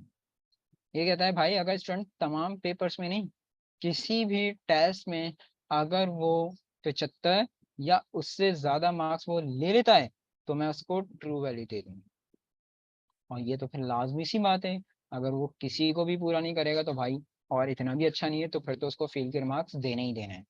देखो ये भी मैं समझा रहा हूँ, अभी सिंपल इफ के साथ बता रहा हूँ इसका। इफ विदाउट की एग्जांपल वन जो है ये सिंपल इफ के साथ है। इफ ब्रैकेट स्टार्ट और सेम फॉर्मूला है, सिर्फ चेंज क्या आया, एंड हटा के यहाँ पे और आ गया, सिर्फ ये चेंज है, बाकी पूरा फॉर्मूला सेम है। वही B4 C4 D4 any test, मतलब टेस्ट में मुझे सारी सिलेक्ट करने होंगे ना, कंडीशन को अपनी पूरी यहाँ पे अप्लाई करनी होगी। तो ये B4 C4 D4 ये है क्या? Test one, test two, test three. अब जो मेरी इस logic one, logic two, logic three, जितनी भी मैंने लॉजिक दी में, जो मेरी इनमें से किसी एक लॉजिक को भी फुलफिल करता है, उसको ट्रू वैल्यू मिल जाएगी, और वो क्या आती है? पास। और जो लाजमियत है किसी भी कंडीशन को फुलफिल नहीं करेगा, तो उसको तो फॉल्स वैल्यू मिली, और वो क्या है? फेल है। और का देखो, जो ब्रैकेट स्टार्ट हुआ था वो और के साथ ही क्लोज हो गया। इफ का जो स्टार्ट हुआ था वो हमने आखिर में आके क्लोज करा है। एंटर। ट्रैक करोगे इसको, जो पूछ रहा हूँ सिर्फ और सिर्फ उस बारे में मुझे बताओ। रमीज टेस्ट वन की कंडीशन को फुलफिल कर रहा है सिर्फ और सिर्फ टेस्ट वन? ये बताओ जरा। आफ्ताब मेरे दोस्त नहीं कर रहा, सिर्फ टेस्ट वन को नहीं कर रहा, टेस्ट टू को पूरा कर रहा है रमीज। टेस्ट टू नहीं कर रहा, टेस्ट थ्री को फुलफिल कर रहा है। टेस्ट थ्री बिल्कुल कर रहा है, तो क्या कर दिया? पास। क्यों? क्योंकि ये और है, और थी मल्टीपल चॉइस कंडीशन, और कहता है यार कोई मसला नहीं है, हाँ मेरी सबको नहीं, किसी एक को भी पूरा कर दोगे ना, तो मैं आपको ट्रू के रिमार्क्स दे दूंगा, इनके बाद दे दूंगा। तो यहाँ पे रमीज का डेटा देखो मेरे सामने है। रमीज ने दो टेस्ट की कंडीशन को तो फुलफिल नहीं करा, लेकिन रमीज ए टेस्ट की कंडीशन को फुलफिल कर रहा है, तो उसको पास के रिमार्क दे दिए गए।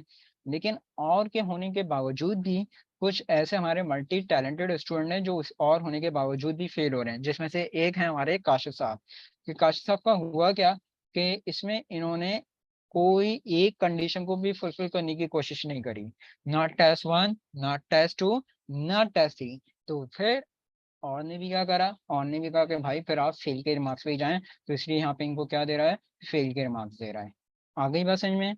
कॉन्सेप्ट क्लियर है इफ दौर का, एग्जाम्पल वन का तमाम स्टूडेंट्स को? जी स्टूडेंट्स।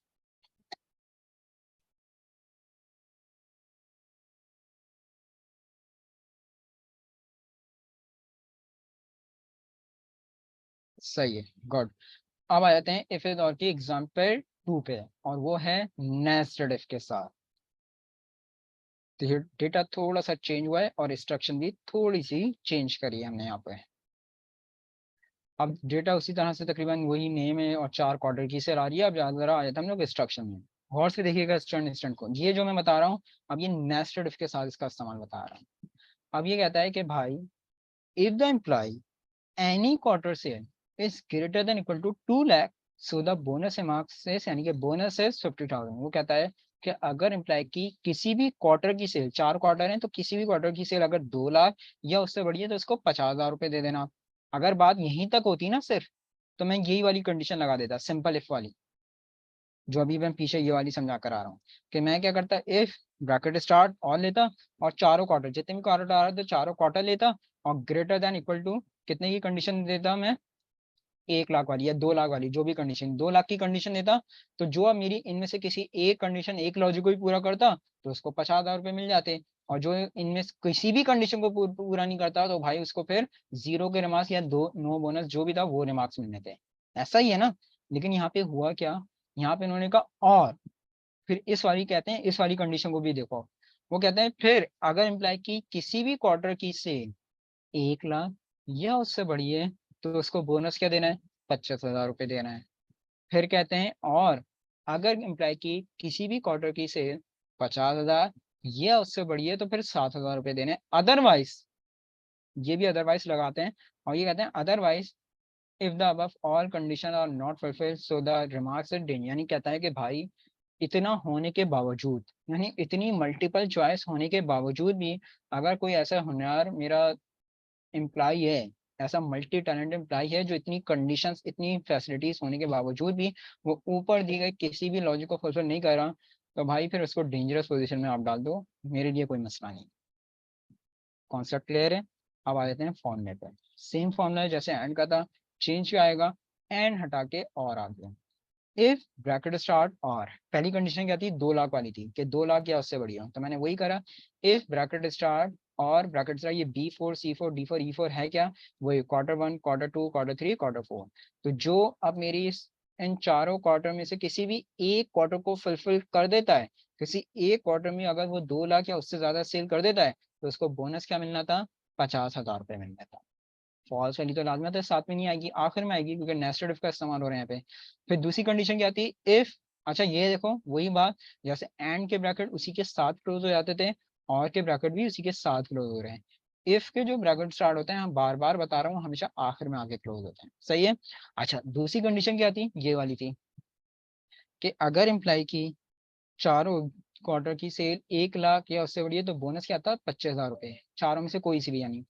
तो मैंने क्या करा, इफ ब्रैकेट स्टार्ट और वही चारों क्वार्टर लिए और 1 लाख वाली कंडीशन दे दी, तो जो अब मेरी इनमें से किसी भी एक लॉजिक को फुलफिल कर देता है, इनमें से किसी एक लॉजिक को फुलफिल कर देता है तो उसको 25,000 रुपये दिएंगे।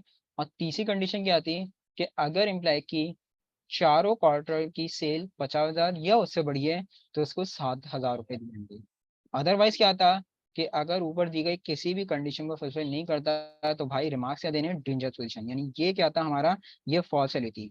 और फॉल्स वाली के लिए मैंने कहा था इफ लिखने की रिक्वायरमेंट नहीं होती, जो आंसर कह रहा है वो आंसर लिख दें। तो डेंजरस पोजीशन फॉल्स वाली थी, तो डेंजरस पोजीशन डायरेक्ट मैंने यहाँ पे टाइप कर दिया। इफ के जो ब्रैकेट थे तीन, इफ स्टार्ट हुई थी आखिर में आके तीन ही इफ के ब्रैकेट मैंने क्लोज कर दिए। मुझे जरा एक बात तो बताइए आप लोग, क्या बात है यार, जबरदस्त। ये फरहान साहब ने ऐसा कौन सा तीर मारा भाई, यहाँ से तुम लोग को बहुत अच्छी तरीके से क्लियर हो जाएगा। मैं भी हैरान हूँ कि इन्होंने 3 क्वार्टर में तो आने की जहमत ही नहीं करी, यानी 0 सेल है, फिर भी इनको 50,000 रुपये दिए जा रहे हैं।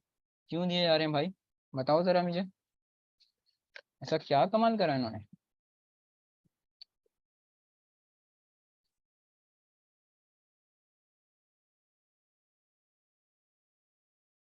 जबरदस्त, इन्होंने कमाल ये करा कि ये जनाब इन्होंने सिर्फ जहमत ये करी कि ये एक क्वार्टर में है, और एक क्वार्टर में आके सिर्फ और सिर्फ इन्होंने 2,01,000 रुपये की सेल करी है, और इस सेल की बुनियाद पर इनको 50,000 रुपये बोनस दे दिया गया है।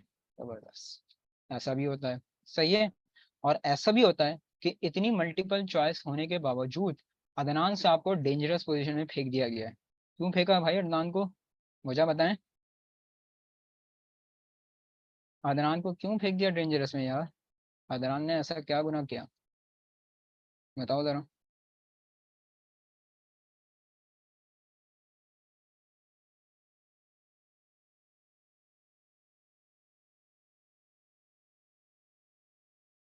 एग्जैक्टली exactly ऐसे ही है कि अदनान ने ये गुनाह ये करा कि उसने मेहनत तो बहुत करी, वो चारों क्वार्टर में आया और चारों क्वार्टर में आकर उसने सेल भी करी, लेकिन जो सेल करी वो कंपनी के एक्सपेक्टेशन के मुताबिक नहीं करी, यानी कि किसी भी क्वार्टर की सेल उसकी क्या थी, 50,000 से बड़ी नहीं थी।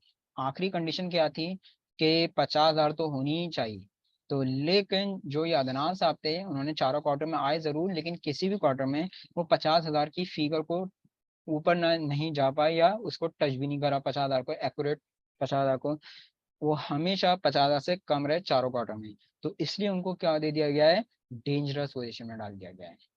आ गई बात समझ में, क्लियर हो गया फिर और का कॉन्सेप्ट नेस्टेड इफ के साथ भी तमाम स्टूडेंट्स को। जी स्टूडेंट्स,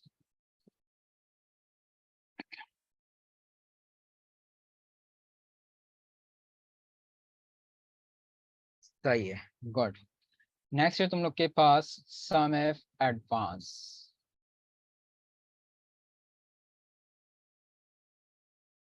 अच्छा जी, सम एफ एडवांस क्या है? अगर मैं तुम लोग से ये कहूँ कि इन तमाम जो क्वांटिटी आ रही है इनको ऐड कर लो तो कौन सा फॉर्मूला लगाओगे? तुम लोग कहोगे सर आप सम का फॉर्मूला लगाएंगे, बिल्कुल सही बात है। मैं कहता हूँ अच्छा एक काम करो, ये छोड़ो, इसमें जो वैल्यूज बड़ी है 50 से जितनी बड़ी वैल्यूज हैं उनको ऐड करवा लो। आप क्या करोगे? तो तुम कहोगे सर आप सम इफ का फॉर्मूला लगा दें, कि आप सम इफ लगाएं, comma, sorry sum if bracket start range ले आप, comma invert commas of greater than 50 की कंडीशन दे दें, invert commas close bracket close enter. तो जितनी 50 से बड़ी वैल्यूज होंगी वो उनको सम करके ले आएगा। ऐसा ही है ना जो सम इफ लास्ट क्लास में समझाई थी और अभी स्टार्ट में भी आज मैंने फिर से एक मरतबा रिव्यू दे दिया था उसका। तो सम इफ का फॉर्मूला लगा देंगे, बिल्कुल ऐसा ही है। लेकिन अगर मैं आपसे ये कहूँ कि भाई आप एक काम करो कि मैंने इसमें जितनी रैम की क्वांटिटी बेची है या हार्ड डिस्क की क्वांटिटी जितनी बेची है या माउस की जितनी क्वांटिटी बेची है ना, उनको ऐड करके बताओ। यानी स्पेसिफिक आइटम को टारगेट करते हुए क्वांटिटी का सम करना है। तो अब क्या करेंगे? तो यहाँ पर आके फिर सम इफ एडवांस का इस्तेमाल होगा। कॉन्सेप्ट क्लियर है कि यहाँ पे करना क्या है? यहाँ पे हमें आइटम को टारगेट करते हुए क्वांटिटी का सम करना है कि हमने रैम की कितनी क्वांटिटी बेची है या हार्ड डिस्क की कितनी क्वांटिटी बेची है या माउस की कितनी क्वांटिटी बेची है, उसका सम करके मुझे बता दो। तो यहाँ पर आके फिर सम इफ एडवांस का इस्तेमाल होगा। Right student? अब फॉर्मूला कैसे अप्लाई होगा गौर से देखिएगा सामने। Equals to sum if bracket start, सबसे पहले कहता है रेंज बताओ कि आपको सम करना कहाँ से है। तो आइटम से लेके आप पूरा डेटा सेलेक्ट करेंगे। नेम से क्यों नहीं? क्योंकि टारगेट इसको बनाना था, आपने आपने टारगेट बनाना था आइटम्स को। तो आइटम से आप पूरा डेटा सेलेक्ट कर लेंगे कि भाई ये आपका टारगेट है, यहाँ से आपने सम करना है। F4 प्रेस करेंगे आप फ्रीजिंग के लिए, रेंज को फिक्स करने के लिए, फ्रीज करने के लिए, कॉमा। वो कहता है आपने रेंज तो दे दी, यहाँ से सम करना है, सही है, मैं समझ गया। क्राइटेरिया तो बता दो मुझे भाई, कि क्राइटेरिया क्या है, टारगेट क्या है, सम किसे करना है ये तो बताओ। तो टारगेट हमें किसको करना था? हमें सम किसका करना था? रैम का। तो यहाँ से आपने अपने क्राइटेरिया में रैम सेलेक्ट कर दिया, कॉमा। वो कहता है आपने रेंज दे दी, यहाँ से सम करना है, सही है, मैं समझ गया। क्राइटेरिया में आपने टारगेट डिफाइन कर दिया। लेकिन आप एक बात तो बताएं, मुझे सम रेंज तो बता दें, क्योंकि ये वाली जो आप रेंज देकर आ रहे हैं ये तो बहुत बड़ी रेंज है। एक स्पेसिफिक सम रेंज बताए ना कि यहाँ से किस चीज का, रैम की किस चीज का सम करना है। हमें रैम की किस चीज का सम करना था स्टूडेंट? क्वांटिटी का करना था ना। तो कॉमे के बाद पूरा क्वांटिटी का सम कर लेना। ये आ गई आपकी कि इसका सम करना है क्वांटिटी की रेंज। F4 प्रेस करा फ्रीजिंग के लिए, ब्रैकेट क्लोज, देन एंटर। ये देख, ट्रैक कर लो उसको नीचे तक, खुद देख लो, सम कर लो। रैम कह रहा है 80 है, 50 ये रही, 30 ये हो गए। ऐसे हार्ड डिस्क 90 है, 40, 70, 70 और 20 90, माउस भी सम कर ही लो, 10 ये रहे, 90, 90 और 60, 150। अगर किसी के नहीं समझ में आया फॉर्मूला तो फिर से देखो, एक मतलब फिर से समझा रहा हूँ। सेल में भी सेम फॉर्मूला लगेगा, सिर्फ एक छोटा सा चेंज आएगा। आफ्ताब बिल्कुल समझा रहा हूँ, फिर से देखना मेरे दोस्त। सेल में सेम फॉर्मूला लगेगा, सिर्फ एक छोटा सा सेल चेंज आएगा। Equals to sum if bracket start. सबसे पहले कहता है रेंज बताओ कि आपको सम करना कहाँ से है। तो आपको आइटम को टारगेट बनाना है, तो आइटम से आप पूरा डेटा सेलेक्ट कर लोगे कि भाई तुम्हारी ये रेंज है, तुम्हें यहाँ से सम करना है। F4 प्रेस कर आपने रेंज को फिक्स करने के लिए, फ्रीज करने के लिए, कॉमा। वो कहता है रेंज तो दे दी, लेकिन क्राइटेरिया तो बता दो, टारगेट क्या है, सम करना किसका है? तो सम किसका करना था आपको? रैम का करना था। तो रैम आपका टारगेट आ गया। यहाँ तक बिल्कुल सेम फॉर्मूला था। अब वो कहता है रेंज बता दी, यहाँ से कम सम करना है, सही है, मैं समझ गया। क्राइटेरिया में तुमने टारगेट बता दिया कि रैम को टारगेट बनाना है, सही है, मैं समझ गया। लेकिन यार यहाँ पे सम रेंज तो बता दो कि किस कॉलम का सम करना है, क्योंकि ये वाली जो रेंज लेकर आ रही है तो बहुत बड़ी रेंज है। एक इसमें से स्पेसिफिक सम रेंज बताऊंगा ना कि यहाँ से रैंक या किस चीज का सम करना है। अब किसका सम करना था स्टूडेंट, हमें बताइए जरा।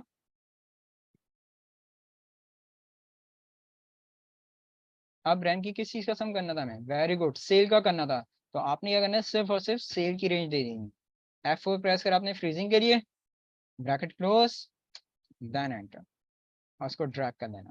तो ये देख लो, तो आइटम वाइज वो सेल का भी सम करके लेकर आ रहा है।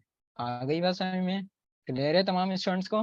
तो ये है आपके पास सम इफ एडवांस, राइट।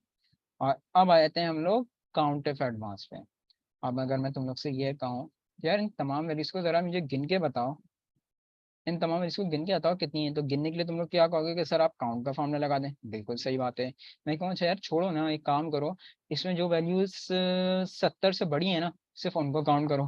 तो आप लोग कहेंगे सर आप काउंट इफ लगाएं, रेंज दें इसकी, और कॉमा इनवर्ट कॉमास में लेस ग्रेटर देन 70 लिख दें। यानी अगर आपको 70 से बड़ी वैल्यू को काउंट करना है तो ग्रेटर देन 70 कंडीशन दें, इनवर्ट कॉमास क्लोज करें, ब्रैकेट क्लोज करें, एंटर कर दें। तो जितनी 70 से बड़ी वैल्यूज होंगी वो उनको काउंट करके बता देगा, यानी काउंट इफ का फॉर्मूला लगेगा। तो लास्ट क्लास में समझाया था और अभी मैंने ओवरव्यू भी दिया था क्लास के स्टार्ट में, ऐसा ही है। लेकिन अब मैं कहता हूँ यार नंबर ऑफ ट्रांजैक्शन को काउंट करना है मुझे, कि मुझे सिर्फ ये बता दो कि इस पूरे डेटा में रैम की नंबर ऑफ ट्रांजैक्शन मैंने कितनी मरतबा परफॉर्म करी है, या हार्ड डिस्क की नंबर ऑफ ट्रांजैक्शन कितनी मरतबा परफॉर्म करी है, या पूरे डेटा में या पूरे साल में मैंने माउस की नंबर ऑफ ट्रांजैक्शन कितनी मरतबा परफॉर्म करी है। तो अब क्या करें? तो इसके लिए आप काउंट एडवांस का इस्तेमाल करेंगे, राइट स्टूडेंट। करना क्या है गौर से देखो, equals to count bracket start. सबसे पहले कहता है कि भाई मुझे रेंज बता दो कि तुम्हें काउंट करना कहाँ से है। तो काउंट ब्रैकेट स्टार, आप चाहें तो ये पूरा डेटा सेलेक्ट करें, आप चाहें तो सिर्फ और सिर्फ ये कॉलम सेलेक्ट करें, क्योंकि काउंट तो यहीं से करना है। तो अगर ये भी कॉलम भी सिलेक्ट कर लोगे तो चलेगा, कोई मसला नहीं, कि ये रेंज आ गई, यहाँ से आपको काउंट करना है। F4 प्रेस कर आपने फ्रीजिंग के लिए, कौन कहता है यार आपने रेंज तो दे दी, यहाँ से आपको काउंट करना है, सही है मैं समझ गया, लेकिन एक बात तो बताएं कि मुझे क्राइटेरिया तो बता दो। रेंज तो आपने दे दी, यहाँ से काउंट करना है, लेकिन क्राइटेरिया तो बताओ कि काउंट करना है किसको है। तो काउंट किसको करना था? रैंक को। अच्छा फॉर्मूला देखो, ये सिंटैक्स देखो, फॉर्मूला यहीं पे आके कंप्लीट हो गया। इससे पहले वाला जो फॉर्मूला लगा रहा था मैं सम ऑफ एडवांस का, तो क्राइटेरिया के बाद हमें सम रेंज भी डिफाइन करनी होती थी कि किस कॉलम का सम करना है। यहाँ पे सम तो नहीं करना, यहाँ पे तो काउंट करना था ना। तो फॉर्मूला आपका क्राइटेरिया पे ही आके कंप्लीट हो गया। आ गया समझ में? एक ब्रैकेट क्लोज करा आपने, देन एंटर। ये देखो, रैम की नंबर ट्रांजेक्शन 2 मरतबा आ रही है, बाकी हार्ड डिस्क और माउस की 3-3 मरतबा आ रही है, खुद देख लो। 1 2, बाकी हार्ड डिस्क 3 मरतबा, 1 2 और ये 3, माउस भी देख लो, 1 2 और ये 3। एक मरतबा फिर से देख लो फॉर्मूला, इजिकल्स टू, एक मिनट, equals to sum if sorry count if bracket start, range दोगे चाहो तो पूरा डेटा सेलेक्ट कर लो रेंज के लिए, चाहो तो सिर्फ ये कॉलम सेलेक्ट कर, कोई इशू नहीं, तो काउंट वहीं से करना है, अगर ये भी कर लोगे तो चलेगा, कोई मसला नहीं है। F4 प्रेस करा फ्रीजिंग के लिए, कॉमा, वो कहता है यार आपने रेंज तो दे दी, क्राइटेरिया तो बता दें काउंट किसका है। तो काउंट किसका था? रैंक को। फॉर्मूला यहीं पे आपके कंप्लीट हो गया है, bracket close, then end, drag कर लो उसको नीचे तक, ये देखो क्लियर है स्टूडेंट। काउंट ऑफ एडवांस भी है। फ्रीज किस लिए किया जाता है? रेंज फ्रीज किसी की आती है कि रेंज में कोई फ्लक्चुएशन ना है, रेंज आगे पीछे फ्लक्चुएट ना हो, इसलिए इसको फ्रीज किया जाता है। इंशाल्लाह नेक्स्ट क्लास में वी लुकअप का चैप्टर स्टार्ट कराऊंगा आफ्ताब, उसमें मेरे दोस्त इसका कॉन्सेप्ट और अच्छे तरीके से तुम लोग को क्लियर हो जाएगा कि फ्रीज क्यों किया जाता है। तो फिलहाल ये याद रखो, रेंज को फिक्स करने के लिए, फ्रीज करने के लिए आप इसको फ्रीज करते हैं। अगर फ्रीज नहीं करोगे तो रेंज आपकी फ्लक्चुएट रहेगा। फ्लक्चुएशन क्या होती है, जब इंशाल्लाह नेक्स्ट क्लास में मैं वी लुकअप का चैप्टर कराऊंगा तो इसमें इसका कॉन्सेप्ट और अच्छे तरीके से क्लियर रहेगा। फिर सही है स्टूडेंट, तो यहाँ पर आके काउंट ऑफ एडवांस कंप्लीट हुआ, और इस चैप्टर का लास्ट है तुम लोग के पास सम एफ्स और काउंट एफ्स। बड़ी जबरदस्त चीज है ये सम एफ्स और काउंट एफ्स की, गौर से देखना सामने। अब वही अगर मैं घिसा पिटा सा सवाल तुम लोग से अगर करता हूँ कि भाई ये क्वांटिटी आ रही है, इस क्वांटिटी को मुझे ऐड करवाना है। सबसे पहले समय समझा रहा हूँ मैं तुम लोग को, सही है? थोड़ी सी तवज्जो चाहूंगा, गौर से देखिएगा सामने। अगर मैं ये कहूँ कि इन तमाम क्वांटिटीज को मुझे ऐड करवाना है, जमा करवाना है, तो कौन सा फॉर्मूला लगाऊंगा? आप कहेंगे सर आप टोटल चाहिए तो आप सम का फॉर्मूला लगा दें, बिल्कुल सही बात है। लेकिन मैं कहता हूँ यार नहीं ना, सबको नहीं, एक काम करो, इसमें जो वैल्यूज 50 से छोटी हैं उनको सिर्फ ऐड करवाओ, तो तुम कहोगे सर आप सम इफ का फॉर्मूला लगा दें, कि आप सम इफ लगाएं और रेंज देके लेस देन 50 की कंडीशन दे दें, तो जितनी 50 से बड़ी वैल्यूज होंगी उनको वो सम करके लेकर आ जाएगा। बिल्कुल सही बात है। लेकिन अगर मैं कहूँ कि नहीं भाई, कि रैम की जितनी क्वांटिटी बेची है या हार्ड डिस्क या माउस की जितनी क्वांटिटी बेची है उसका सम करके लेकर आ रहा हूँ, तो आप कहोगे कि सर आप सम इफ एडवांस लगा दें। आप जो अभी हम पीछे कर कर आ रहे हैं कि एक स्पेसिफिक रैम को टारगेट बनाते हुए इसकी क्वांटिटी का सम करना है, तो सम इफ एडवांस का फॉर्मूला इस्तेमाल होगा। बिल्कुल सही बात है। तो ये सम इफ्स क्या है? इतने सारे तो इफ हो गए, ये सम तो हो गए, लेकिन अब ये सम इफ्स क्या नई चीज है, इसमें क्या करना होगा? अब सम इफ्स क्या है? सम इफ्स में स्टूडेंट क्या होता है कि हम लोग मल्टीपल क्राइटेरिया से खेलते हैं। यहाँ पे तो एक क्राइटेरिया से खेला जा रहा था ना, थोड़ी सी तवज्जो चाहूंगा, गौर से देखो। यहाँ पे एक सिंगल क्राइटेरिया से हम लोग खेले थे कि भाई जितनी रैंक की क्वांटिटी जो से मैंने बेची है ना, सिर्फ रैंक की क्वांटिटी का सम करके बता दूं। यहाँ पे मल्टीपल क्राइटेरिया आ गया। यहाँ पे मैं आपसे कहता हूँ कि भाई अब यहाँ पे मल्टीपल क्राइटेरिया से खेलो, मुझे ये बताओ कि पहला टारगेट तो तुम्हें बनाना है हम मेरे एम्प्लॉयज को, और दूसरा टारगेट बनाना है मेरे आइटम्स को। यानी कि अब मैं ये चाह रहा हूँ कि सिर्फ हार्ड डिस्क की क्वांटिटी का सम नहीं चाहिए, नहीं, मैं ये कहता हूँ कि भाई जो मेरा एम्प्लॉय है ना फरहान, फरहान ने पूरे साल जितनी हार्ड डिस्क बेची है सिर्फ उसका सम करके बताओ। या अगर मैं लिखूं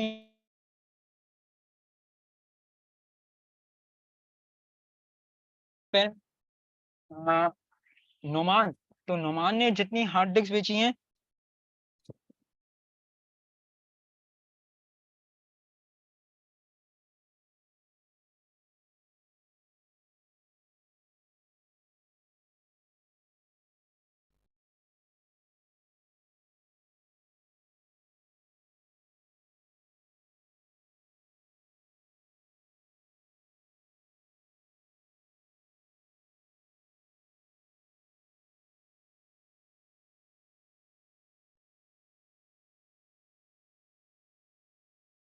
अच्छा जी स्टूडेंट, मेरी वॉइस क्लियर है? वॉइस आ रही है मेरी? सही है। जी, तो मैं कॉन्सेप्ट दे रहा था, आई थिंक सो तुम लोग ने कॉन्सेप्ट सुना हो या ना सुना हो, मैं फिर से देता हूँ। अब मैं कहता हूँ कि अब क्या करना है कि यहाँ पे मल्टीपल क्राइटेरिया से खेलना है। अब मैं कहता हूँ कि आस फरहान ने जितनी हार्ड डिस्क बेची है सिर्फ उसका सम करके बताना है, या फरहान ने जितने माउस बेचे हैं उसका सम करके बताना है, या उमैर ने जितनी हार्ड डिस्क बेची है उसका सम करके बताना है। यानी यहाँ पे मल्टीपल क्राइटेरिया आ गए। अगर सिंगल क्राइटेरिया से खेलना होता है कि भाई रैंक की कितनी क्वांटिटी बेची है, वहां पे तो उस समय एडवांस का फॉर्मूला अप्लाई होता है, ऐसे ही ना। लेकिन यहाँ पे मल्टीपल क्राइटेरिया आ गया। पहला टारगेट बनाना है आपको अपने एम्प्लॉयज को, और दूसरा टारगेट किसको बनाना है आपको? अपने आइटम्स को। यानी कि अब मेरी रिक्वायरमेंट क्या है कि फरहान ने जितनी हार्ड डिस्क बेची है उसका सम करके बताएं, या अगर मैं चेंज करता हूँ यहाँ पे, मैं कहता हूँ उमैर ने जितने माउस बेचे हैं उसका सम करके बताओ। तो यहाँ पे अगर मल्टीपल क्राइटेरिया आ गए, तो यहाँ पर आके फिर आप किसका इस्तेमाल करेंगे? सम इफ्स का इस्तेमाल करेंगे। पहले तो ये बताओ कॉन्सेप्ट क्लियर है तमाम स्टूडेंट्स को कि सम इफ्स क्या है? जी स्टूडेंट।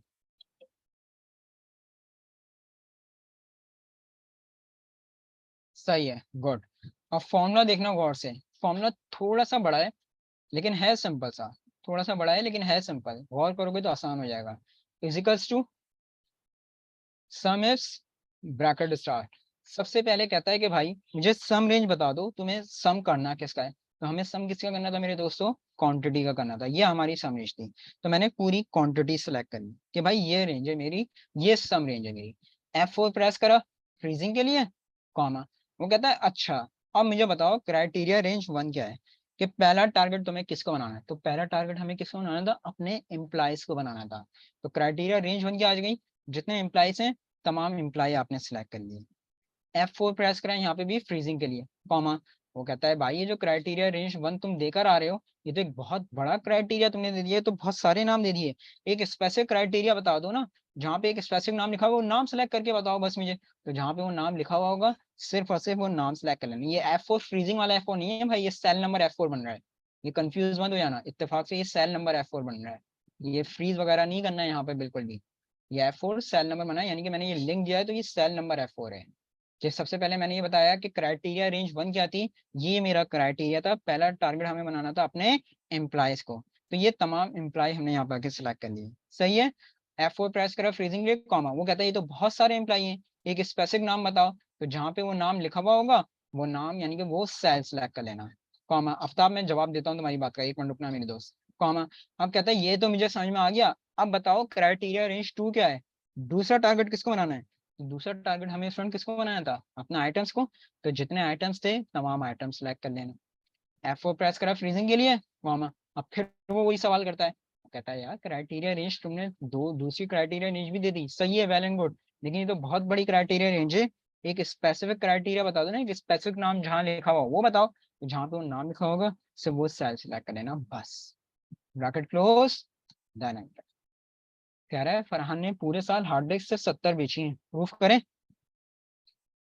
यहाँ पे देखो इसने माउस बेचा हुआ है, 50 ये बेची हुई है इसने, ये भी माउस बेचा हुआ है, और 20 ये बेची हुई, ये देखो हो गए 70, चेंज करो।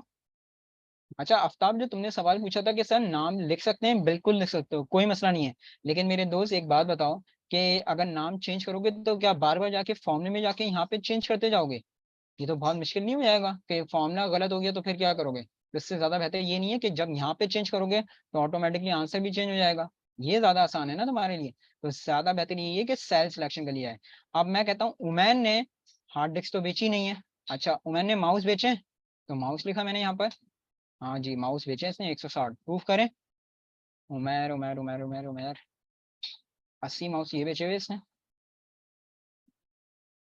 और 80 ये बेचे हुए, ये हो गया 160। आई बात समझ में, क्लियर हुआ सम इसका फॉर्मूला भी और कॉन्सेप्ट भी कितनी जबरदस्त।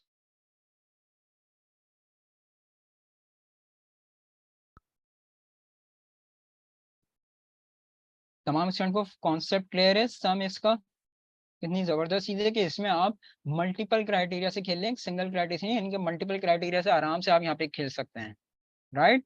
और लास्ट है इस चैप्टर का काउंटिव्स।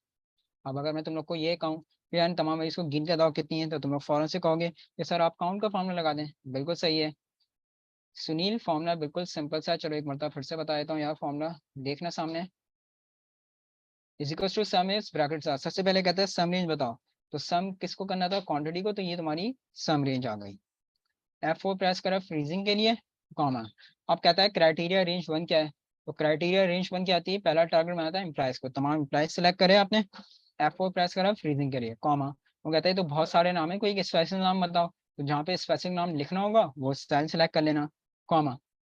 फिर कहता है ये तो मुझे समझ में आ गया, अब दूसरा क्राइटेरिया ये बताओ कि दूसरा टारगेट को बनाना है, तो दूसरा टारगेट को बनाना था आइटम्स को, तो ये तमाम आइटम्स सेलेक्ट कर लिया आपने, F4 प्रेस करा फ्रीजिंग के लिए, कॉमा। फिर वो वही सवाल करता है, वो कहता है यार ये तो बहुत सारे आइटम्स हैं, कोई एक स्पेसिफिक आइटम बता दो ना, तो जहाँ पे स्पेसिफिक आइटम का नाम लिखा होगा वो नाम सेलेक्ट कर लेना सुनील, बस ब्रैकेट क्लोज, देन एंटर।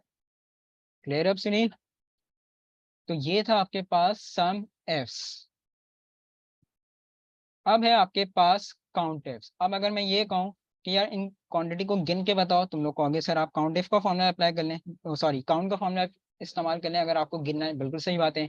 अच्छा मैं कहूँ कंडीशन देता हूँ कि जो 50 से छोटी वाली है उनको काउंट करो, तुम कहोगे सर आप काउंट एफ लगाएं और लेस देन 50 की कंडीशन दे दें, बिल्कुल सही बात है। मैं कहूँ अच्छा यार एक काम करो, काउंट करो किसको, कि रैम की नंबर ट्रांजेक्शन या हार्ड डिस्क की या माउस की, तो आप लोग फौरन कहेंगे कि सर आप यहाँ पर आके काउंट इफ एडवांस लगा दें और स्पेसिफिक आइटम को आप टारगेट कर लीजिएगा, तो जितनी नंबर ऑफ ट्रांजैक्शन होंगी वो आपको यहाँ पे काउंट करके बता देगा, बिल्कुल सही बात है।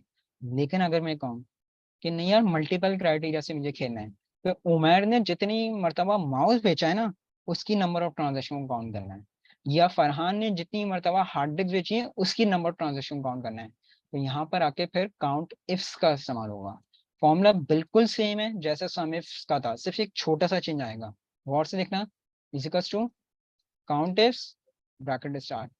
वहां पे क्या था कि हमें सम रेंज देनी पड़ रही थी कि हमें सम किसका करना है, यहाँ पे सम तो नहीं करना ना, यहाँ पे तो हमें गिनना है। तो फॉर्मूला देखो हमें कहाँ से स्टार्ट हो रहा है, क्राइटेरिया रेंज 1 से हो रहा है, कि पहला टारगेट हमें किसको बनाना है, पहला टारगेट बनाना है अपने एम्प्लॉइज को, तो जहाँ पे एम्प्लॉई है तमाम एम्प्लॉय आपने सेलेक्ट करें, F4 प्रेस करा फ्रीजिंग के लिए, कॉमा। फिर वो वही सवाल करता है, वो कहता है यार क्राइटेरिया रेंज 1 तो बहुत बड़ी है, कि स्पेसिफिक क्राइटेरिया बता दो, जहाँ तो वो नाम लिखा हुआ होगा तुम लोग ने वो स्पेसिफिक नाम सेलेक्ट कर लेना, कॉमा। फिर कहता है अच्छा दूसरा टारगेट बताओ, फिर दूसरा टारगेट तुम लोग ने किसको बनाना है, तो दूसरा टारगेट हमें किसको बनाना था, अपने आइटम्स को, तो तमाम आइटम्स आप लोग सेलेक्ट करेंगे, F4 प्रेस करा फ्रीजिंग के लिए, कॉमा। फिर वो वही सवाल करता है, वो कहता है यार क्राइटेरिया रेंज 2 तो बहुत बड़ी है, कि स्पेसिफिक क्राइटेरिया बताओ ना, तो जहाँ क्राइटेरिया का नाम लिखा होगा, जहाँ आइटम का नाम लिखा होगा, वो नाम सेलेक्ट कर लेना, ब्रैकेट क्लोज, देन एंटर।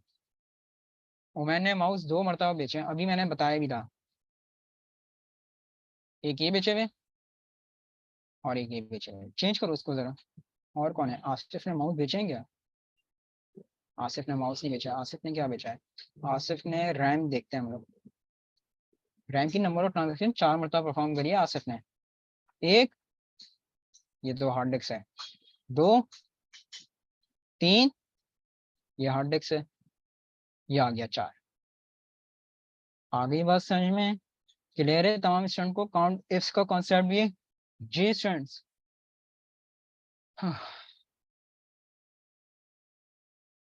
नहीं नहीं, कोई ऐसा इशू नहीं अली खान। प्रॉपर में लिखो, अपर में लिखो या लोअर में लिखो, इट्स अप टू यू, कोई ऐसा इशू नहीं है। ये अप्लाई हो जाएगा, आंसर भी आ जाएगा, कोई ऐसा मसला नहीं है।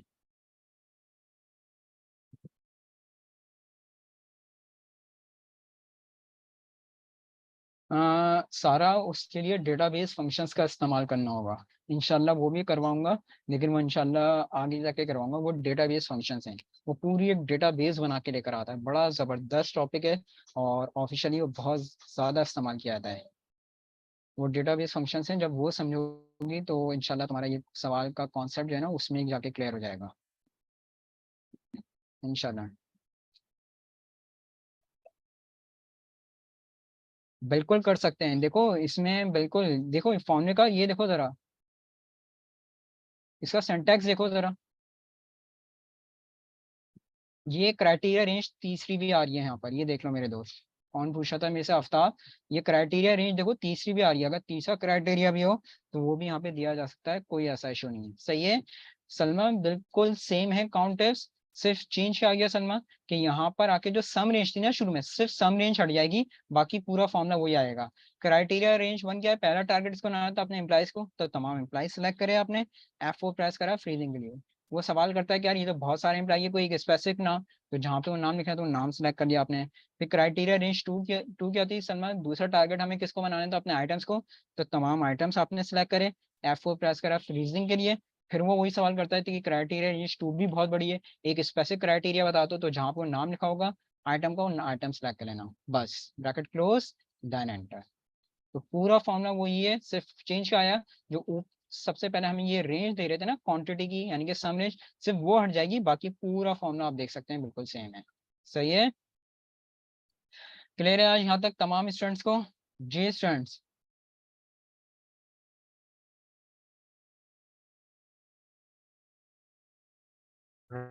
राइट। तो यहाँ पर आके यार आज हमारा सेकंड टॉपिक, सेकंड चैप्टर भी कंप्लीट हो गया है इफ कंडीशंस का।